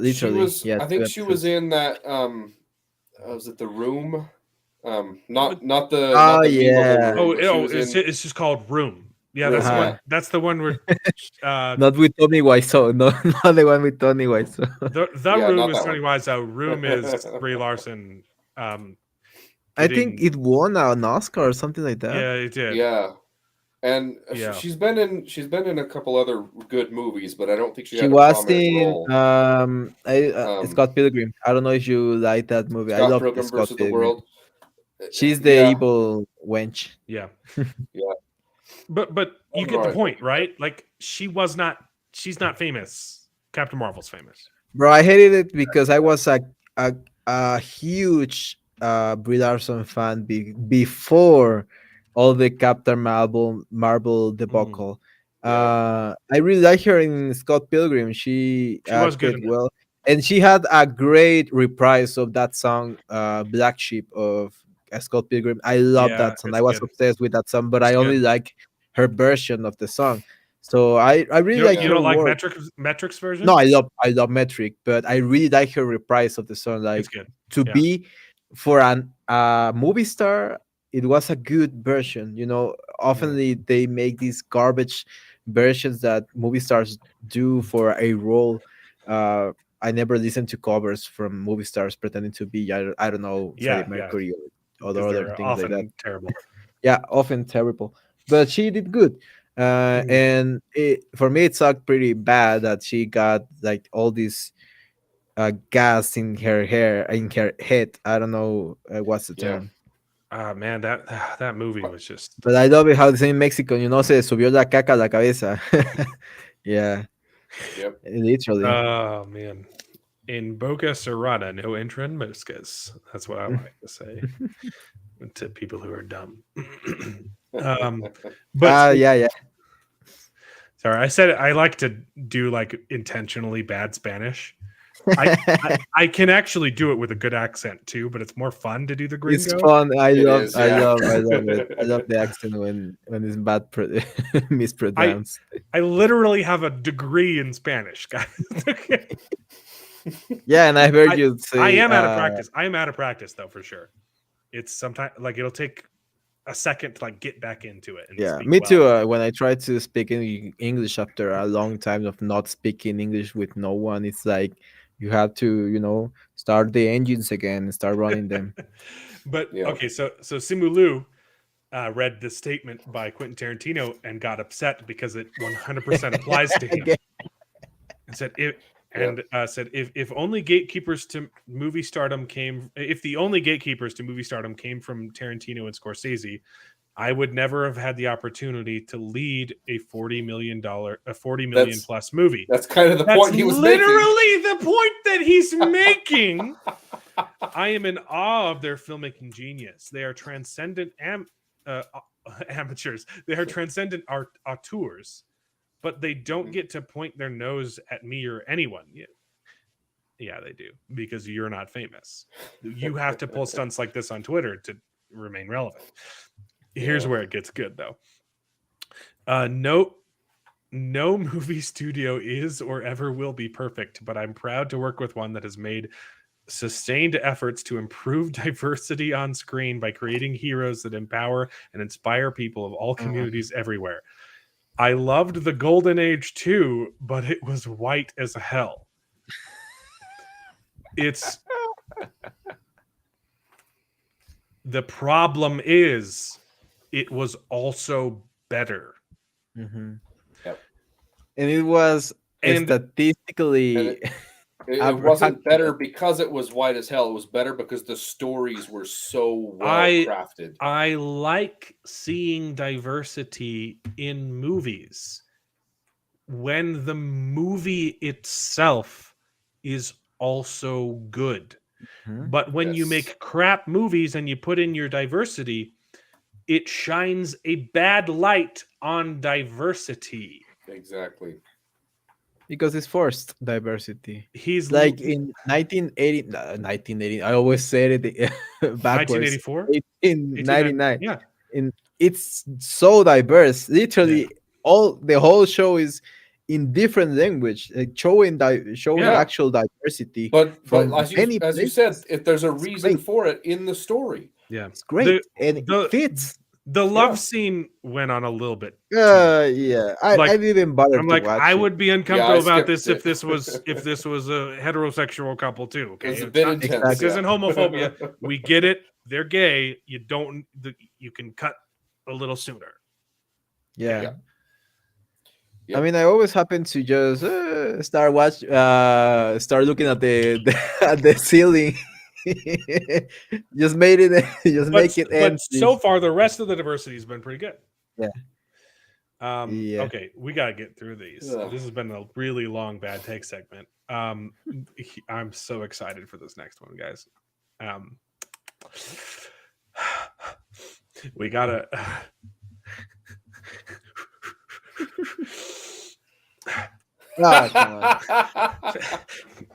Fan-sided reports The Winds of Winter is not coming out in 2022. Wow. No. I love these guys so much, but huge missed opportunity here. You could break it down to the individual months, guys. The Winds of they waited till the end of 2022 to say it's not coming out this month, but it's probably not coming out by December, guys. Yeah. Bro, I said this. I don't know if I said it before in the podcast. But just hold on one moment. I had to go get some water. Okay. So I think the reason why we haven't seen anything before is we haven't had an update from George R.R. Martin in years. And this is the first time he said, "Hey, I'm actually starting to work on it again." And like it said there, he says he's three-quarters of the way done. Still not close to being done. Yeah, exactly. So now they have finally some sort of update. They can report something. And it's not even the last book. Bro, like, if I was J.R.R. Martin, I will be realistic. Okay, I am overweight as hell. Pay someone to ghostwrite for you. I'm going to die pretty soon. He's going to pass away pretty soon. Being realistic. Here's what you 2 or 3 years or 4 or 5 years he has left, probably. uh Yeah. and because life is like that, life is such such a you If he, know, yeah, here's the he's thing. going He to die doesn't. before The he's problem going is to die. he doesn't need the money. He's rich already, so he's not motivated to finish it. Right. But Yeah. it's your legacy, guy. Okay, at this point, hire someone to ghostwrite and then edit that. So have them come up with the ideas, and then you put it in your voice. Hmm. I would even argue, bro, just make shows. Just make shows. Like, write the shows. Obviously, you don't have to write the whole thing. Just write the story. Yeah, that's what Get he's always Ryan wanted to Condon. do. He's always wanted to be in TV and not in books. But Yeah. why And, doesn't he say, okay, I'm done with the books? Because he cannot. Okay, he cannot remake the season Yeah. 7 and 8. Okay.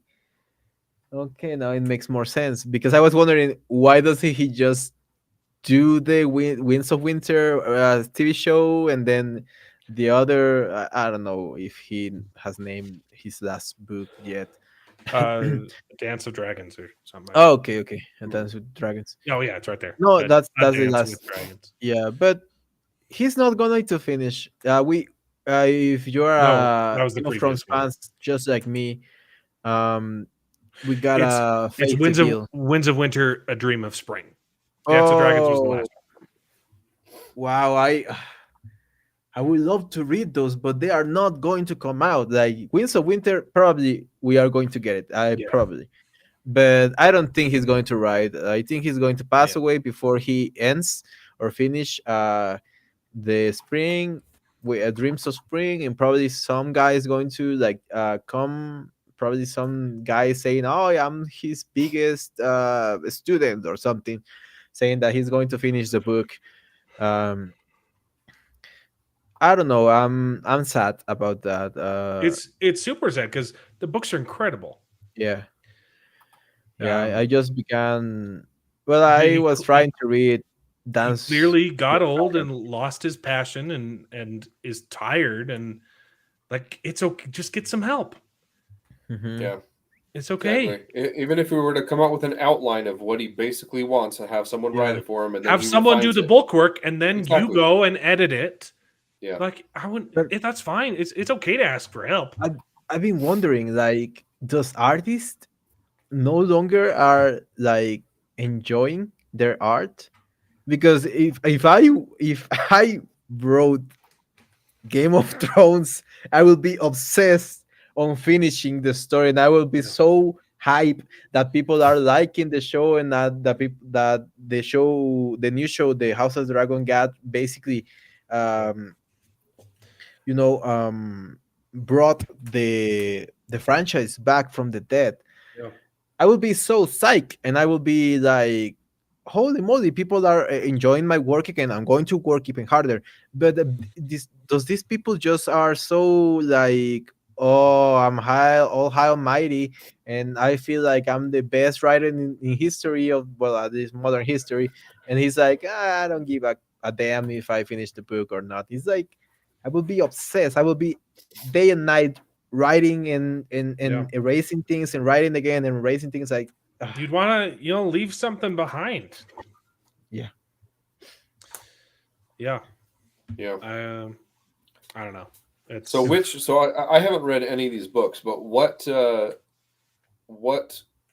source material is the House of the Dragon pulled from? Is there a That's- Yeah, standalone he prequel did. novel, or is it yeah. It's just Fire and interspersed Blood. throughout it? Fire and Blood. Fire Yeah. and Blood. Okay. Yeah. But that's not good. It's actually basically the equivalent of the Cimmerillion for Right. Tolkien's work. Like it's Mhm. it's Like like notes it's a for- prequel that's just a bunch of bullet points. Yeah. yeah. But people even I But don't know if he maybe, wrote for the TV show too. Right. He's been working on it for a long time. Like yeah, And he's been he editing was too. involved too in the Elden Ring video game. Writing Barely. some of the Barely. backstory Barely. and lore. Barely. Sure, but he did have involvement in there. So I think he's moving on from the books and trying to be his own Yeah. thing and reach out into movies and Yeah, it's- and video games and that sort of thing. But It's sad, bro. Well, a Game of Thrones video game will be awesome. I'm not I'm not going That- to be Yeah. I don't Actually, know how. there was a Telltale Game of Thrones video game that was in the world, and it was basically like a choose your own adventure thing. It was mostly on rails, so a lot of your decisions didn't really matter, which is a criticism for Telltale. But it was a good game. It was fun. It was a good story, and it didn't have the graphic nudity that the other show the show had. Great, So great. it was fun. I didn't like that graphic nudity. That's why I loved Telltale games don't really feel like video games. They feel like comic books. Yeah, which is okay. It's good. It was fine. It was good. It's fine. They have you make some sort of decisions throughout the it's like a choose your own adventure comic book, but the ending's always the same. But the ending, it always ends up in the same place. Well, or more or less the same place. You have your minor decisions don't really affect the whole overarching story, which is a little bit disappointing, but it was still good. It was fun. Yeah. Let's continue. Yeah, but here's the point is that fan-sided, you should break this out and come out with one of these every month. Yep. And Winds of Winter is not coming out in January of 2023. Well, we'll for context, they did this for the Wheel of Time. I don't know if you saw those episodes. They literally came out with an article every month saying the Wheel of Time season 2 is not coming out in January. It's not coming out in February. It's not coming out in March. So we're teasing them. David, you sent me this one: 10 classic books that had no business being adapted to film, and the picture is The Hobbit, so it's concerning. So we can go through the options. I mean their picks if you want, but half of this list are books that were made into movies, and the movie adaptations were less than ideal. Like people didn't like that adaptation. Yeah, that doesn't mean the idea of adapting them is bad. Exactly. It means you got a bad adaptation. Exactly. Yeah. And so that was frustrating. So it's not a terrible list. It's just that it doesn't match up with your title. It's a very clickbaity title. Some books should have remained books. Yeah, exactly. The Hobbit. So hey, watch the animated. The animated Hobbit's great. The animated Hobbit is fantastic. The Book Thief. That's a Nazi one, right?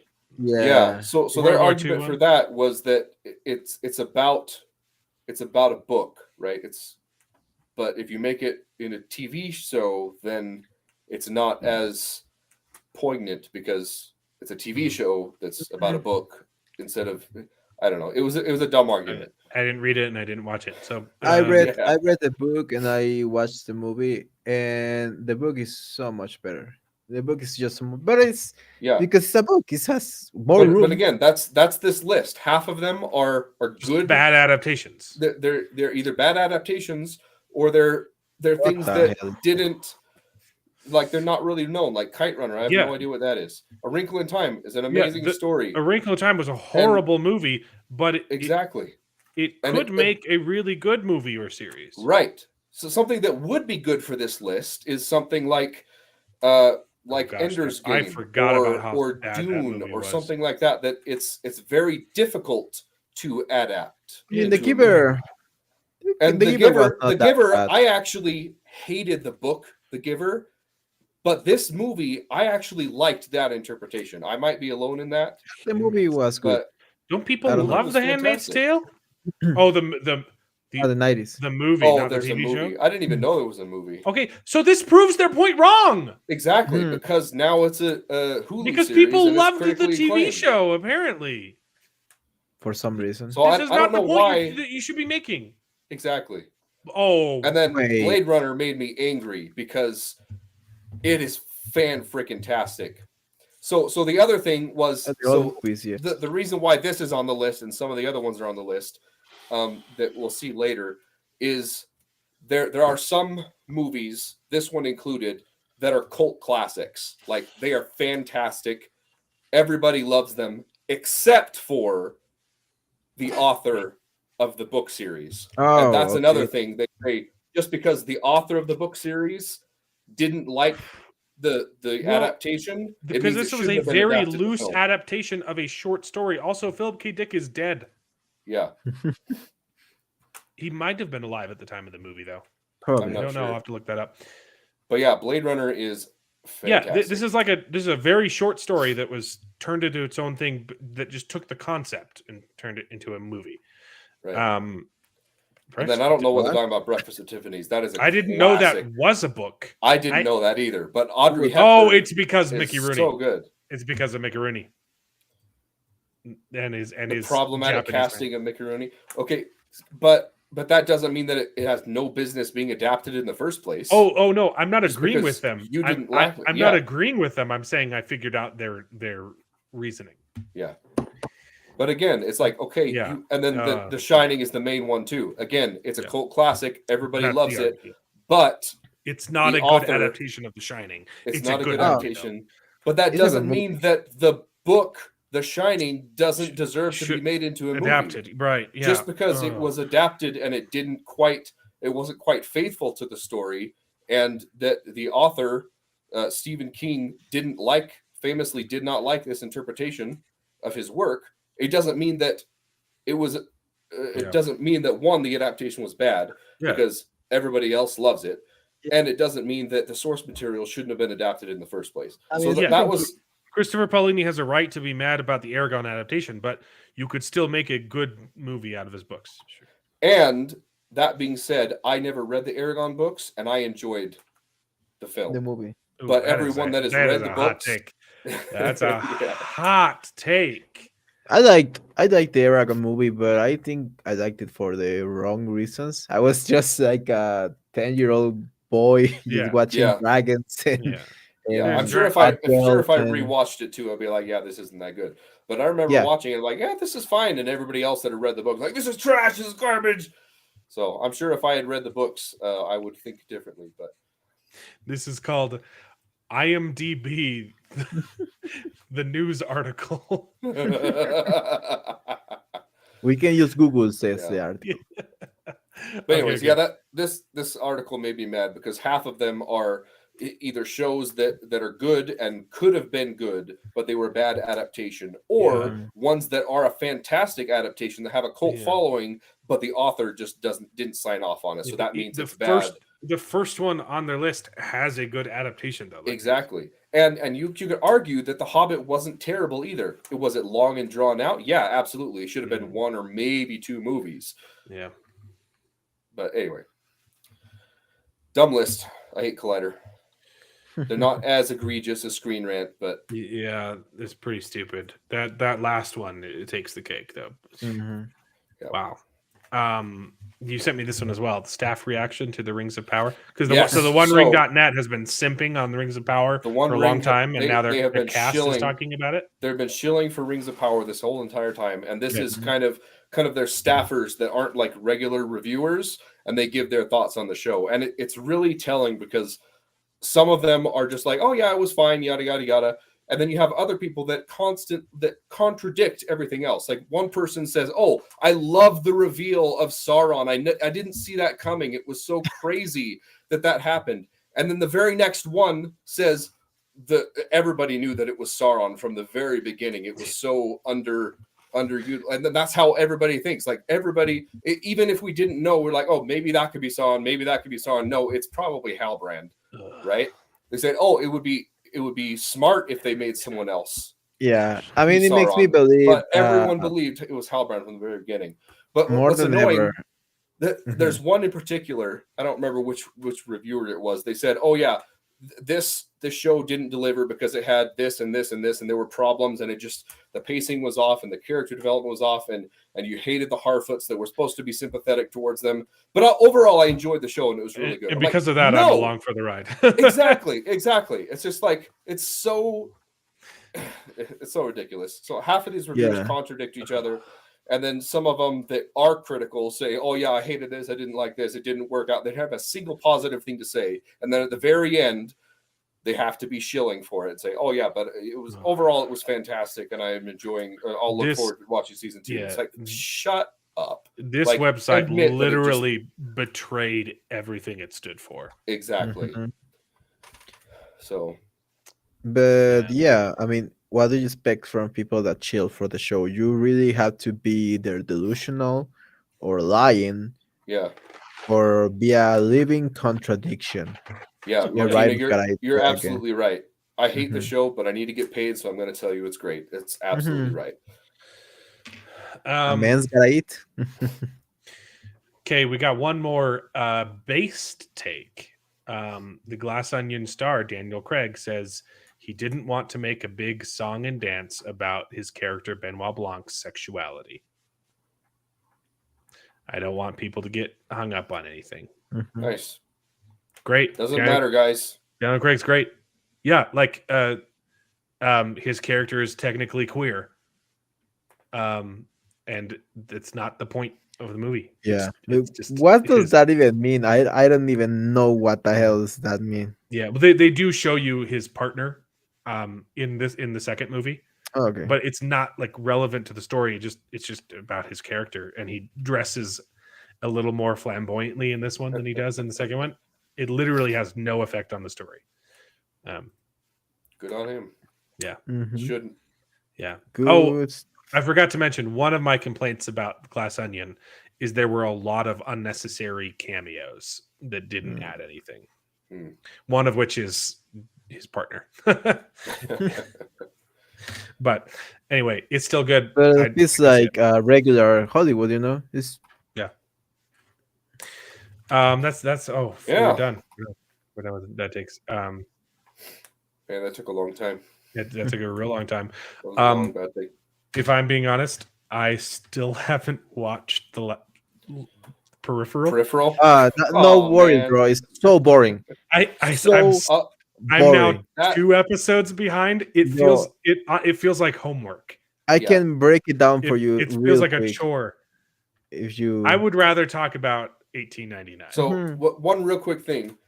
This last episode of Peripheral was probably the best episode. Still not great. I think there were things that happened. Okay, really quickly. I started the episode I missed, and I got to the transgender character, and I was just really confused. It gets. I was like, even "What more is the point?" I didn't know who. It's really weird.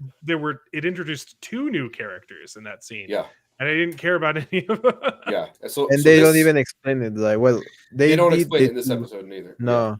Yeah. So there are some things in this episode that kind of answer some questions. We get some much needed explanation on some of the things that's going on. But the problem is they weren't particularly questions that I needed the answer to. I appreciate that they answered the questions and like, okay, now that kind of makes sense. But they weren't the glaring ones that I have an issue with the show not answering. And they're still not answered. And this episode brings up even more confusing, convoluted questions about character loyalty. I don't know where anyone stands in the show. I don't know where they're going. I think there's only 1 episode left. There's one. It's just no way. There's one episode. There's one episode left. Yeah. So I promise I'll watch for next week. Yeah, it's so weird. Like they do some interesting things in this episode, and there's a reveal that kind of explains why some things are happening. But it's just like I don't care. I don't care. Exactly. Yeah. That's the same feeling I got from the episode. It was like, don't care, just don't care. It's really failed to. It's basically to invest, to get you invested. It's almost it's got the feeling. It has the feeling that it's going through the same thing that Westworld had in the last season. That it was just everything is just now for a spectacle, and anything it doesn't make sense. Like nothing makes sense anymore. It's not focusing on the interesting people either. Like I like the brother and I like his handicapped friend, and the girl is okay. I don't dislike her, and I like the black guy in the future. Yeah, and I want to see more of their like character, and in this episode. I feel like the show doesn't care about them. It keeps introducing more flamboyant villains, and I don't even know why they're there. Yeah, it's really weird. It's like this episode. There's like 3, flamboyant characters that are all have their own motives, but you don't know Exactly. what they are. It's And all over the so place. It's confusing.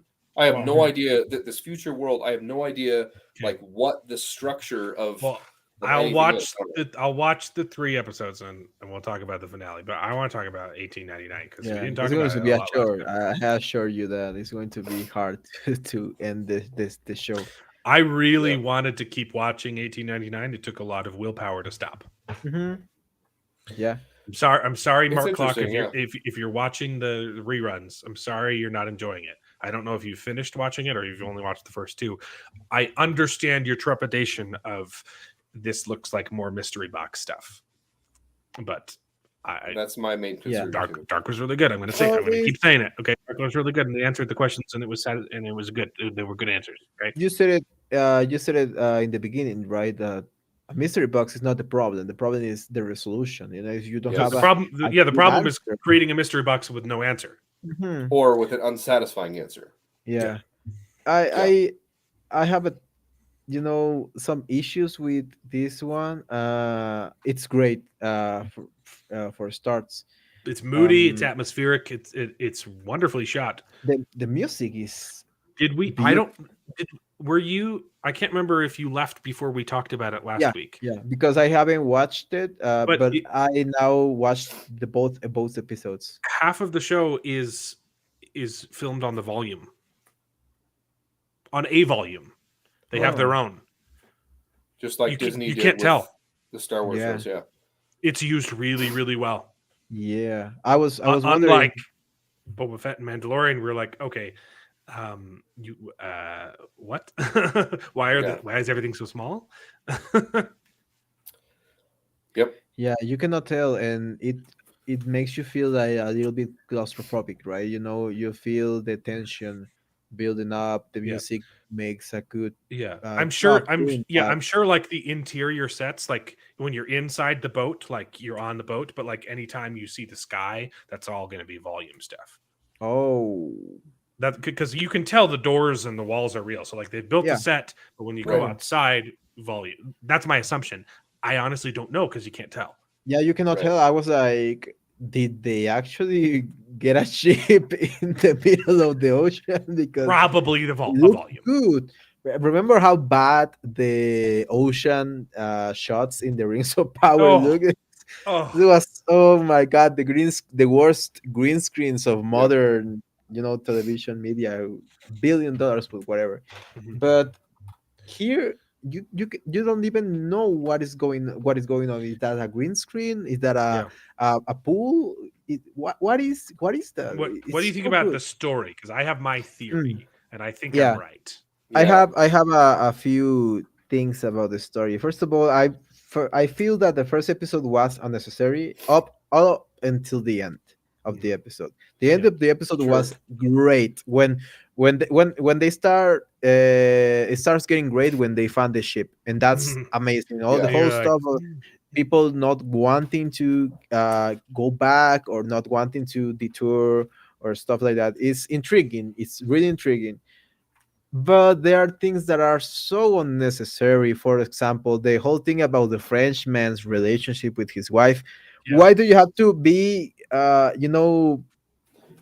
why did you have to have that first scene, and then in the second episode you have this scene with the other woman basically geisha, saying yeah. what you showed us? yeah. I was like, okay, that's a little bit on the nose. Why are you repeating this stuff? And the whole deal with the gay couple, I was like, it was so obvious that they were Yeah. not Yeah. brothers. And I was like, because I've heard before, there was a gay orgy in the show, and I was like, oh, okay, these are the gay characters. Right from the start, I was like, oh, okay, these are the gays. Okay. Yeah. So I was like, okay, unnecessary, completely unnecessary. Like, you could tell that they were not brothers. You don't have to say it. Just show them doing the act, and you will Yeah. get all of that without saying, "Oh, no eres mi hermano." O sea, you're just what he called him a name, like. No soy tu hermano, soy tu papi. And I was like, And he said like you're just jealous, and I was like, oh, Yeah, okay, yeah, okay, okay. yeah. Yeah. They But were no, kissing. They were kissing for a really long time. yeah, yeah. Like It felt really weird. forcefully too. It I felt was like, forced. oh come on. It felt forced because why are you having him? Why even are you having him flirt with the other young man? I don't know. I just That's want to creepy. show the It's creepy. stereotype because there's a stereotype of gay people being whores, and it's like Yeah, it's don't feed up definitely. into that stereotype. That's not Yeah. well. It's true at some points, but it's not that true. Later in life, they are as committed with relationships as normal people, as normal people, as straight people. Um, Yeah. Yeah, I mean it. it is a stereotype for a reason though, and it's not untrue. Yeah, exactly. It's But obviously not always the case. Yeah, exactly. But I'm just saying, like, they like to fit those stereotypes still, even though they yeah, claim that they are being diverse and yeah. And then they're they being still have to. inclusive, but they are still doing those stereotypes. Yeah. And the other thing I didn't like is the whole stick of the beginning with the wake up. It's like a Uh, recurring theme because yeah. they do it first episode, second episode, and then they will do it in the third Mm. episode. I only watched that first seconds because I forgot to press pause, so I wouldn't stop Well, watching that's the next that episode. goes into my theory. I think it's a simulation. Oh, Um, that would have been I think it's if they do that. I don't It's know cool. if all of the characters are real. Maybe you have a couple people in the same simulation that they're trying to Mhm. get some information of or some kind of testing or something. Because Yeah, that what the most obvious answer is well the wake up thing, right? Like this isn't reality, but Mhm. also the tea drinking scene in episode 1 Yeah. So everyone's where in they're in the sync dining room and except the doctor is talking to the lady and the lady picks up her cup and everyone does it at the same time, which is great, really cool. Like it feels like, hey, we're low polygon, we're out of memory, yeah. everyone's doing it at the same time. But also the bugs, I think they're literal bugs Oh, in yeah, the that would make code sense. that they're using to hack the system. you're probably because absolutely it right. doesn't make sense if you put a bug underneath the door and then the door opens. If it could be supernatural, I think it's a bug in the code. He's using it to Yeah, hack. He's hacking the door, you're and Yeah. that's just the absolutely visual representation. absolutely right because they show us in one short scene right when this With the when the televisions at the yeah, the very end television. of episode 2, it's like they're being monitored. Mhm. And it's a simulation. Yeah. I I was think it's very like, possibility.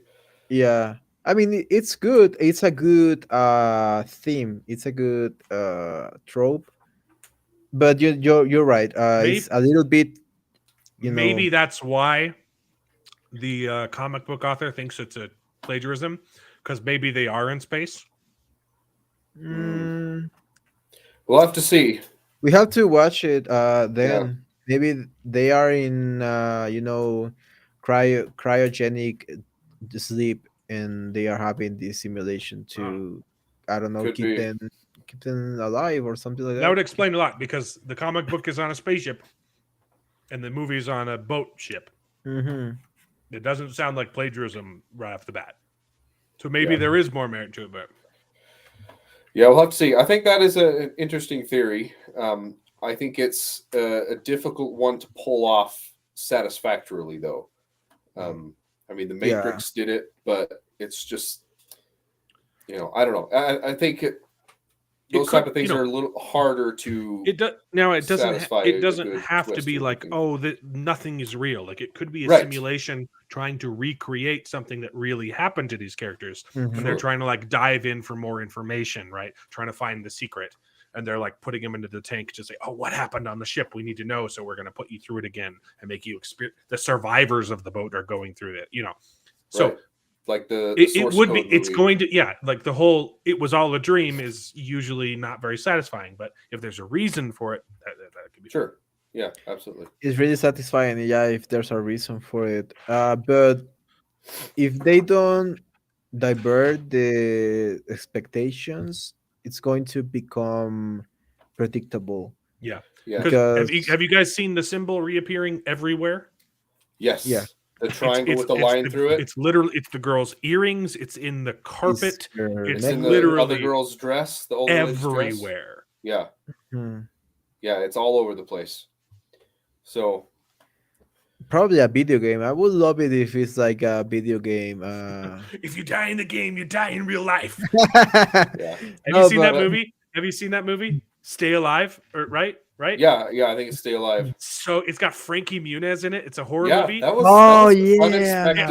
Unexpectedly It's good, horrible. It's horrible. I love it so Yeah. much. It's actually a fascinating story. It was filmed to be rated R, and then they PG-13'd it, Oh no, and that's it's just torn to shreds. But it's so funny. I love that movie so much, and it was Frankie it's good. Muniz's last movie before he started race car driving, and I love him.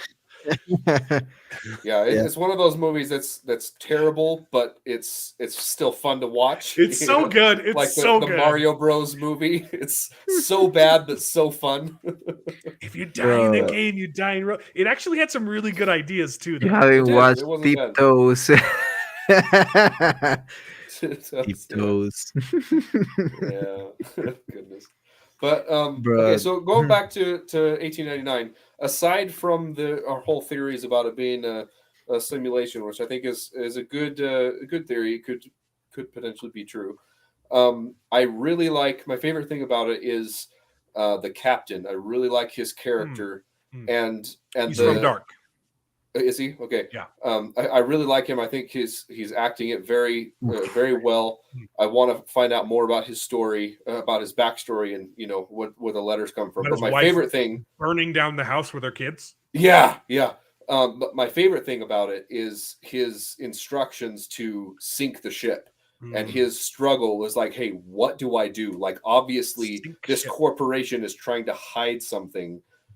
What am I supposed to do? And I love that whole thing with all of episode 2 of him struggling, like, what are we going to do in the hole? All the crew and everything else. Like, hey, the captain's like, he's not being a leader. We need him to do something. And it's because he's struggling with this decision, and then he makes the decision that everyone disagrees with, and it's just I love it. I actually want to say that, like, if they made the whole episode about the captain, and they kind of tried to do it, but their mistakes are trying to insert those mini stories from all the other characters. Yeah. When I bet, because of the nature of the next episode I just started watching, it's probably just mini stories of each of the characters. Okay. Next episode is from the Asian woman. That would be a good way to do it.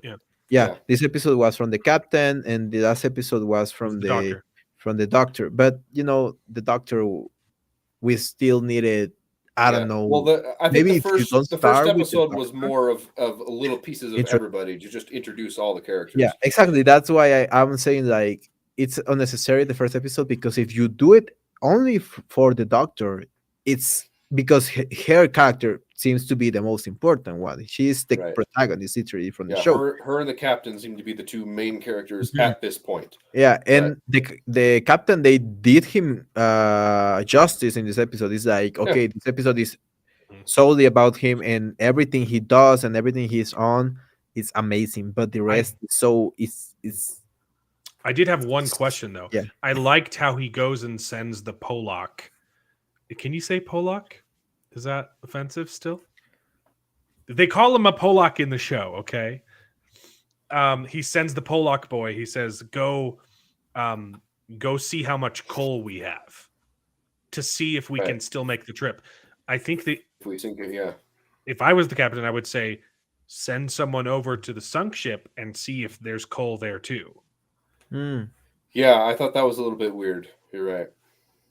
See if we can bring that over and use it to continue the trip. But I would argue that usually the coal is in the lower part of the ship, where they, probably where the coal engine is. So, but he said, the answer, he comes back with the answer saying it was intentionally understocked. Oh, he says there were only a third of the rooms are full. Yeah, you're right. Right. Yeah, it's because oh my god, the whole thing about the German and the French and then the Dutch and it's so confusing. I'm like, okay, when do I have to watch the subtitles? Okay, when they Yeah. speak Yeah. Spanish, I'm reading the subtitles and I'm more confused because they are in English, and I'm like, what? Yeah. Oh, I've Yeah. also heard that they're like you don't watch it dubbed because there is a dubbed version, but there are lines that you're not supposed to understand that they don't include a subtitle for. But when they Oh dub my. it, they dub it in English, and Oh so like no. it like ruined one of the big twists or something. Mhm. Someone was Yeah. saying that on Twitter, like, don't no, stay away from the dubbed version, guys. It ruined the show. Yeah, I just Yeah. watched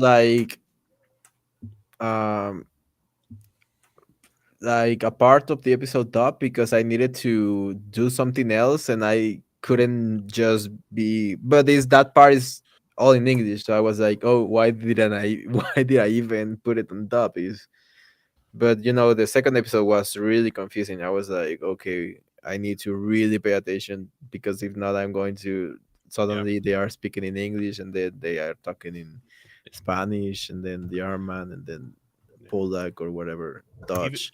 Even dark, like just watch it in German, but and read the subtitles the whole time. It's totally Yeah. fine. I think very rarely the dubbed languages are better. I think the only people that do it well are the Italians. They're very Japanese. dedicated. It's crazy how good they are. Like Japanese. Life is Beautiful, fantastic, beautiful story. And it's great in the original. I still prefer it with the original just Italian watching the Italian, yeah, subtitles. sure. But they did a fantastic job with the dubbing, and What they are often do, notoriously good at that. they often film it twice. Yes, Mm. either they will film it twice, or they will film it in such a way that the lines sync up, like the way that they say it in Italian matches up with the cadence of how they would say it in English. Yeah, And so when they do but dub they- it, it matches. And and they're very good at that. They often have characters just mouthing word, Mhm. like Yeah, because they don't yeah. know how to say it in English, but like they know what They it's would supposed to look mouth. like. They They put a That's lot of effort in that. the Italians are something very good about because that.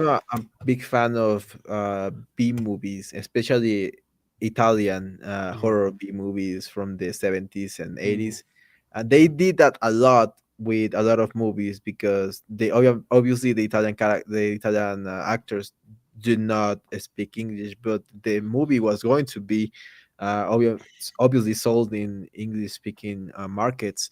So they told them, okay, read the lines, and they even like they wrote it in Italian, but Oh yeah, they to make sounded out how to make the English words in exactly Italian. sounded Yeah, out yeah. how it would make it. People would not understand what they were saying, and most of the time they had to be dubbed over it.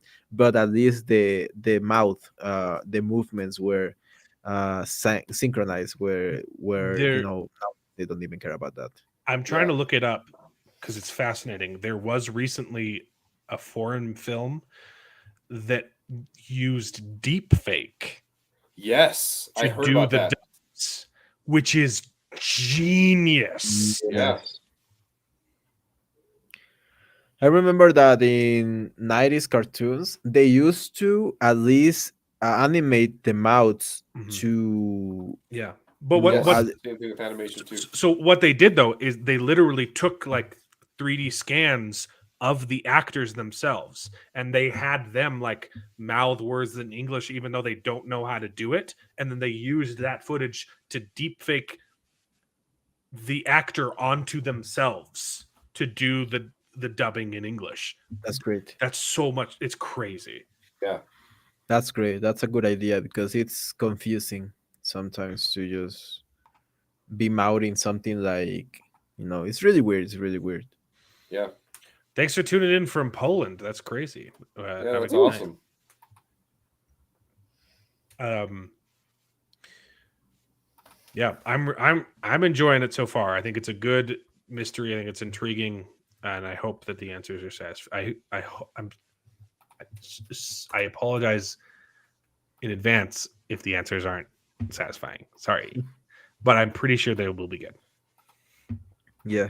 Yeah. And I don't know why okay, yeah.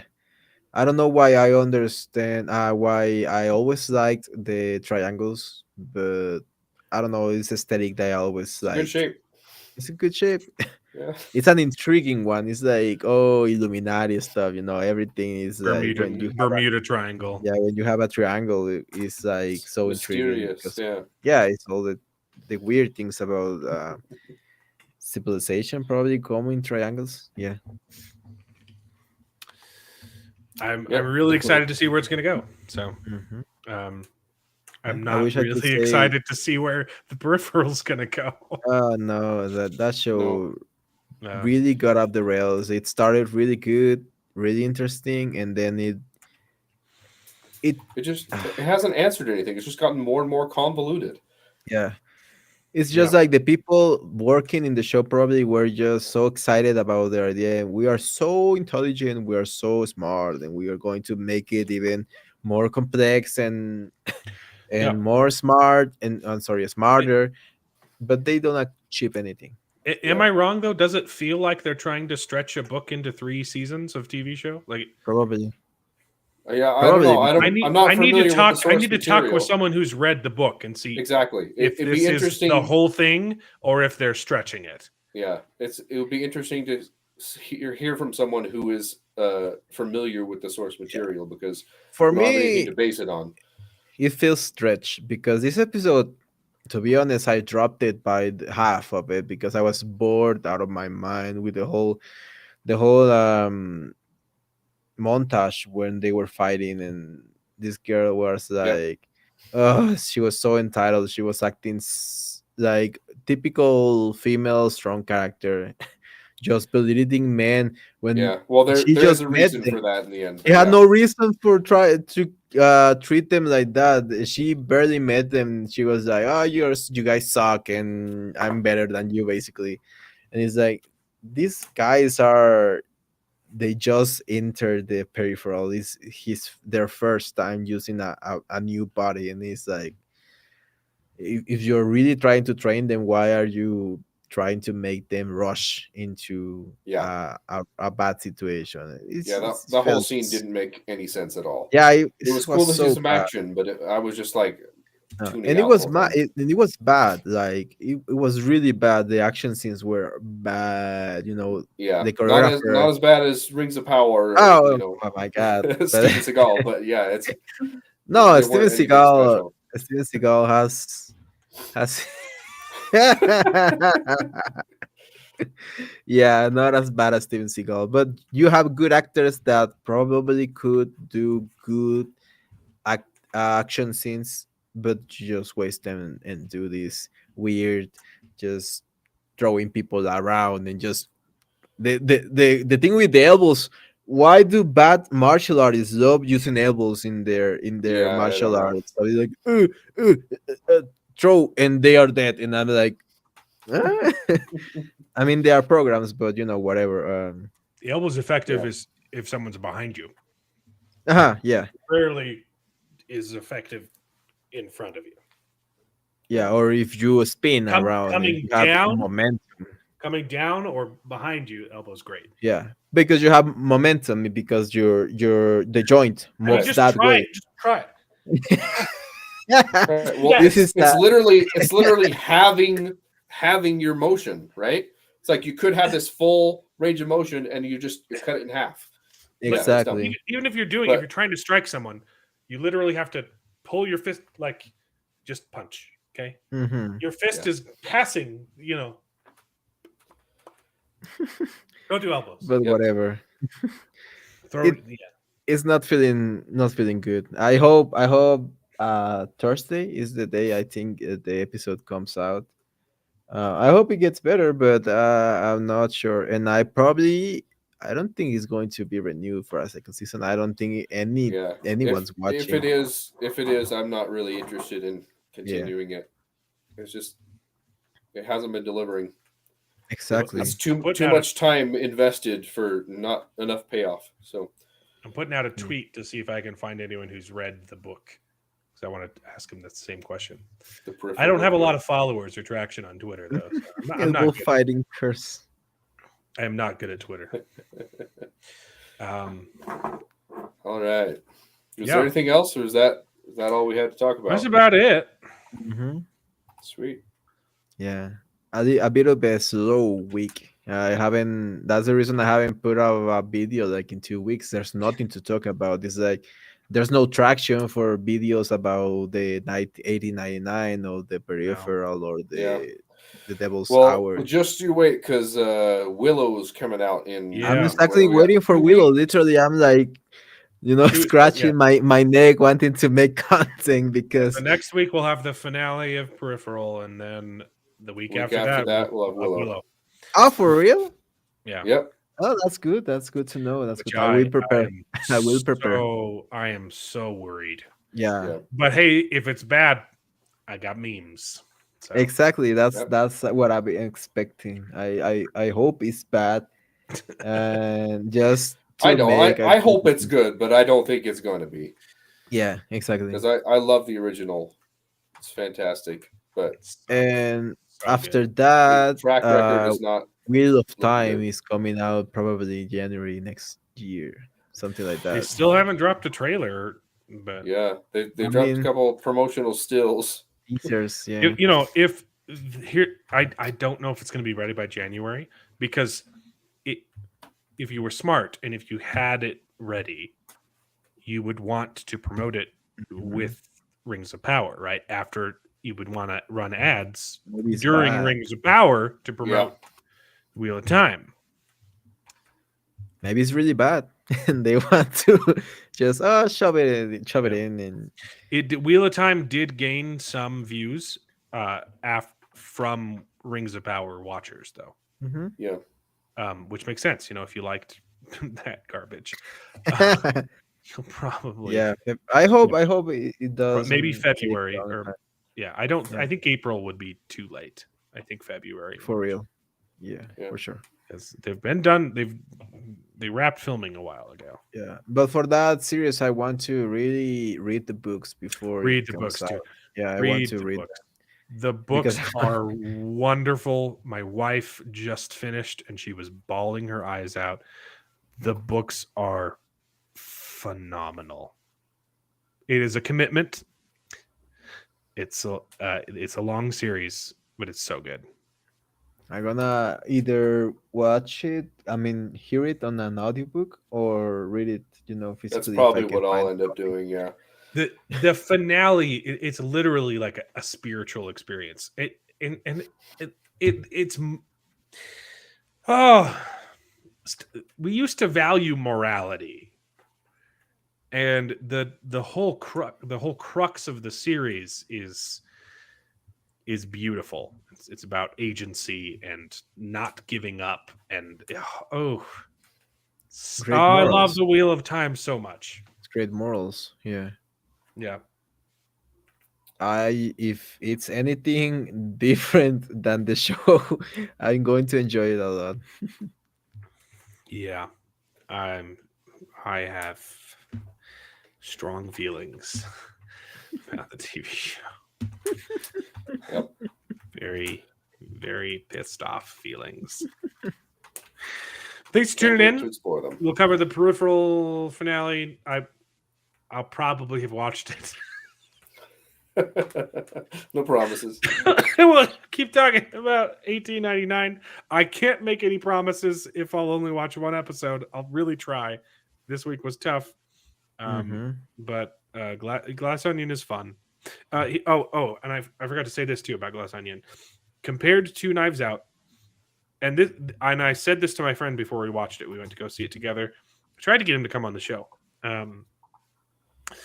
Going into it, my assumptions were Knives Out is a cinematic masterpiece. It's art house. It's poetic. It's beautiful. Mm-hmm. And it's a fantastic murder mystery.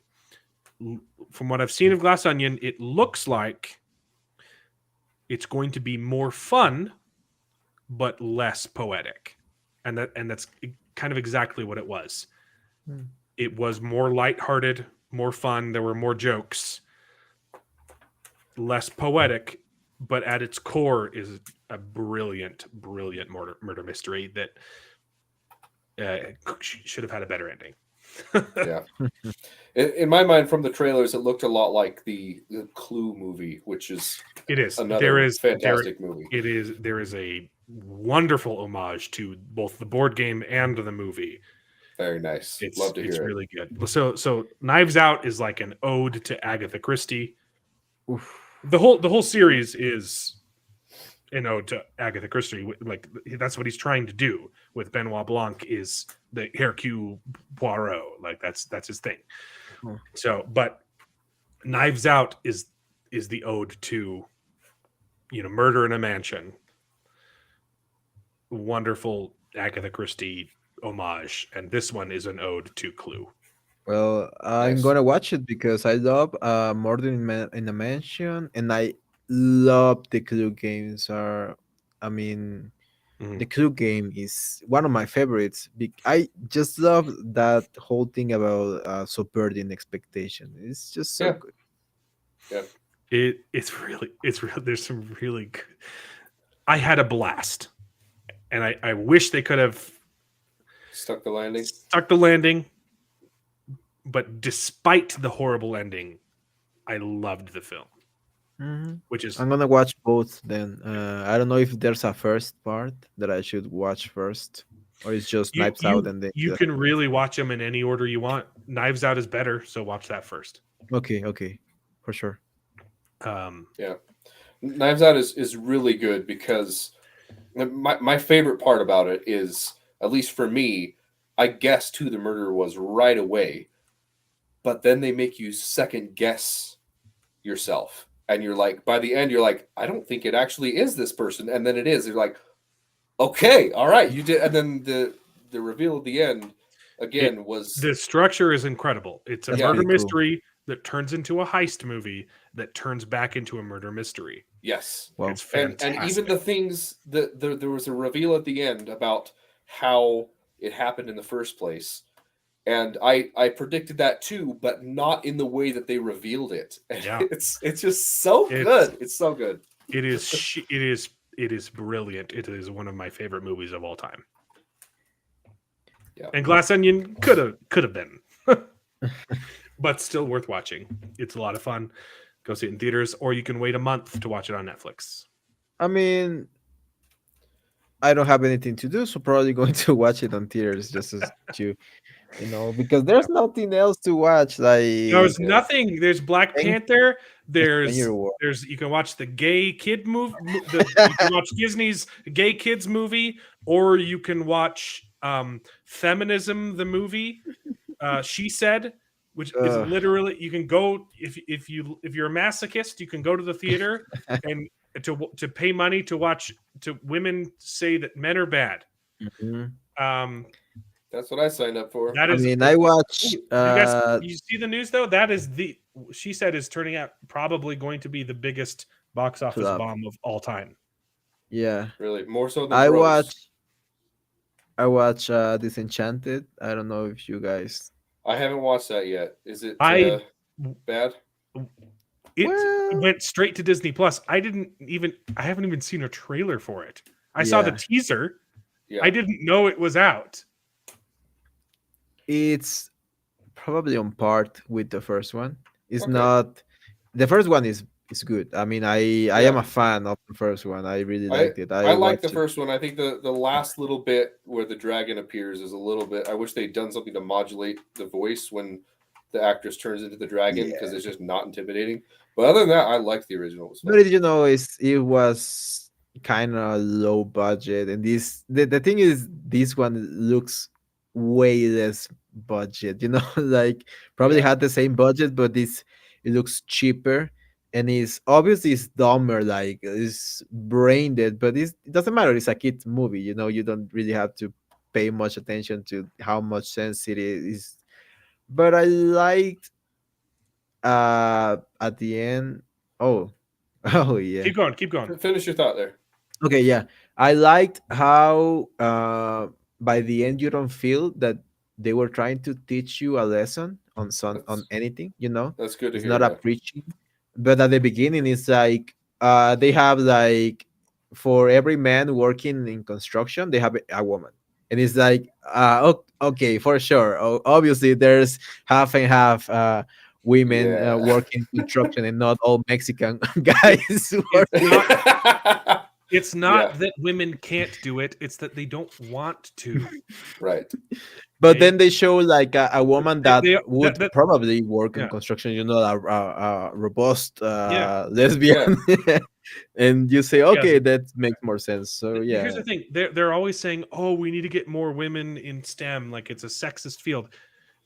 I've been in STEM my whole life, okay, until I decided to get a Spanish degree instead because it was easier. Um, they if you are a woman and you want to go into engineering or computer science or any STEM field, you can literally go to school for free. Yes. There are There's so many. so many They are programs. literally begging women to do it, and they're not interested. It's not that it's not sexism, okay? It's not the no, wage gap. It's that women don't like those kind of jobs. Mhm. Right. Okay, And there there are are some women that do, and that's countless good. And that programs. should be There are encouraged. so many programs that will pay you scholarships to go into STEM. So by all means do it because you will get a free ride. Yes. Okay. But don't call it sexism. Yeah, Yep. it's probably going to be harder to compete with all the men. Just saying, because they don't It's care tough. about their other. It's hard. Yeah, And It's tough for the men too. yeah. yeah, it's tougher. It's It's Yeah. tough. there's Yeah. a It's lot hard of for us competition. too. I quit. Okay. I'm not. I'm just I- saying it's I highly couldn't- competitive. I couldn't take it.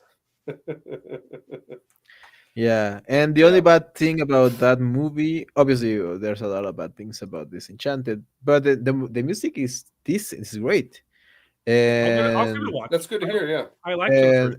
the dub actually is one of the best dubs in Spanish. The singer in Spanish, holy moly, sings her ass off. Like she sings so good. Really. And the only thing I hated is the girl from SNL. She's awful. She's goddamn awful. She looks horrible. You are afraid of her. She looks like Which one? You got to ass. be more specific. The half black one with a lot of moles in her neck, and that Oh, looks the one like, that plays the queen. yeah, that Or she's no, Hmm. I don't know. Was she she's in the this. first movie? No, and thank God, but 'Cause all she's you said was that horrible girl from SNL, and that could be anyone. everyone. Yeah, everyone. Maya Rudolph. Yeah, exactly. Yeah. Oh, okay. Okay.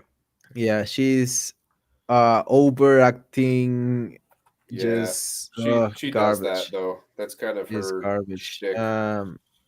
But there's like this girl from Community, the black woman from Community, Oh yeah. and Oh she's yeah, fun. she's amazing. She's I love funny, her. and I was wondering, why didn't you give her the main role as the villain? She would Hmm. just steal the show, but they make her like like the minion of the villain. So it's Hmm. Yvette Nicole. Ugh. I love her. I bet, She yeah. is hilarious. Nicole Yvette, yeah, she's so amazing. Yeah, I love her in everything she did, all up until woke Hollywood took over everything. She was so. I need to rewatch Community again. It's so good. I It's watched it good. a lot. Hashtag and a movie. Apparently, it's coming out. It's They're it's doing gonna it. it's going to happen. Yeah. going to happen in Peacock. It's so that'd be so it was on two network televisions, then Yahoo streaming, Yeah, and then of all places. Peacock. Oh, Yeah. I love it. That honestly, like it's super fitting. Yeah. No. Yeah, you're right. I mean, 3 seasons, three great seasons, then a season 4 that was, and this the Yeah. last seasons are awful, just I- painful to watch. I liked 5 and 6. I thought They it were was better than valiant. 4. Yeah. They were Oh, better yeah, than yeah, 4, for but sure. not Yeah, for nearly as good as the first. But three. it felt like they were like you said, from the peripheral, they were expanding too much. They were trying too hard to make it funny. They lost a lot of the cast and had to. I loved the principal, not Principal Hickey, the Breaking Dean. Bad guy that they brought in for season 5, and I Oh, yeah, was yeah. sad that they didn't He bring him steals the back show. for Yeah, he steals that season. I was sad that they didn't bring him back for 6. Yeah, Definitely. but He was hilarious. That so funny. he's a great actor. Yeah, And the last episode is pretty beautiful. I think they handle that very, very well. I think I haven't watched the last episode. I think I always skipped all through season. I don't know. The last episode is pretty emotional. It's good. Yeah, I'm going to watch it. Is that the one with homage with Chevy Chase, or is that before that? I don't remember. Because it's them talking about all the spin-offs that they could do. Oh, okay. It's really good. I don't remember. But yeah, it was a shame that they lost so many characters. I did like some of the new ones they brought in, and I think that they still did well with Chevy Chase's absence in there, especially there was one scene that was like an homage to him. But I don't know. I just felt like it just wasn't as good as the original. But I will still watch and enjoy this film as long as they get Donald Glover and Daniel Pudi in there. They've got to get they have as long as they're they have to get Donald Glover back for if they're going to do a movie, you have to get him back. If Donald Glover is not in the one, it's just it's not going to be good. That's too many actors that are different. Mm-hmm. And Childish Gambino is like not doing anything right now. Like, right? What's he doing? He was in No Way Home. Well, he's still writing music, but yeah. I mean, but his that record was, I mean, it's great if you hear it. I mean, it's great if you listen it to in acid, but if you don't listen it to in acid, it makes no sense. But if you listen it to in acid, bro, if you listen to that shit, it's great. It's a great album. It's probably the best album in history. You heard it, but if you heard it here, kids. Do drugs and listen to Childish Gambino. No, but you're seriously, like he was Lando for the Solo movie, which he played him fantastic. Yeah. But that movie just didn't land. It didn't go anywhere. Well, he was in Spider-Man: No Way Home. He didn't leave the show to do movies. He left the show to do music. Yeah, that's true. That's true. But his roles since Community have been ones that had promise but didn't go anywhere. Yeah, Lando. I liked him. I liked him as Lando. And his cameo in No Way Home leading up to Miles Morales that so far hasn't panned out. He could reprise that role, but I don't know. He's too old to play Miles. No, he's no. He's Miles' uncle. Oh, they make a nod to it. They reference his name. He gets his hand.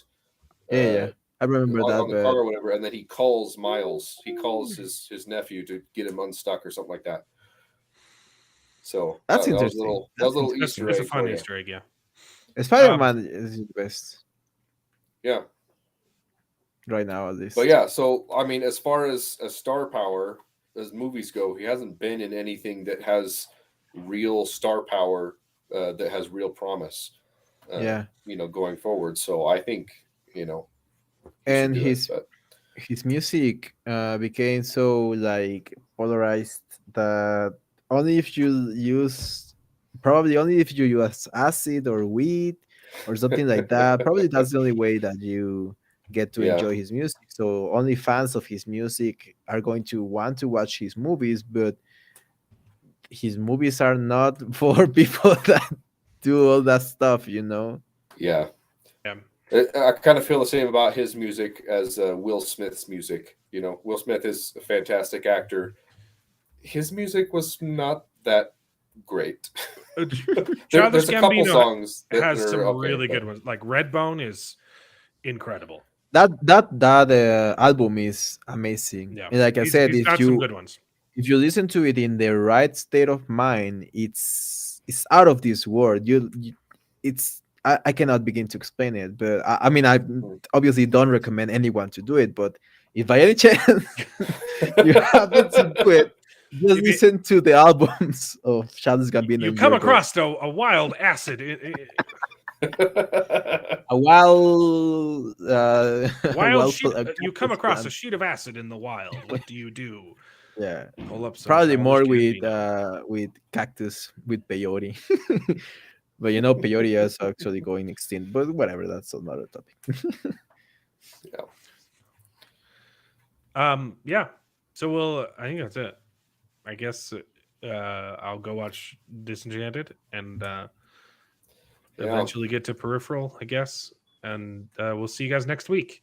And then we'll see if Willow's any good after that. That is it. That's not for next week. Thanks for tuning in. It's a lot of fun. I love you guys. We'll call it there. Yeah. And Yeah. I'm pushing the wrong button.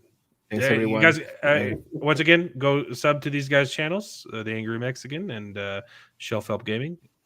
They do some great stuff. And if anyone knows anyone who's read The Peripheral, hook them up with me. Because I want to know. I have questions. Yes. Bye.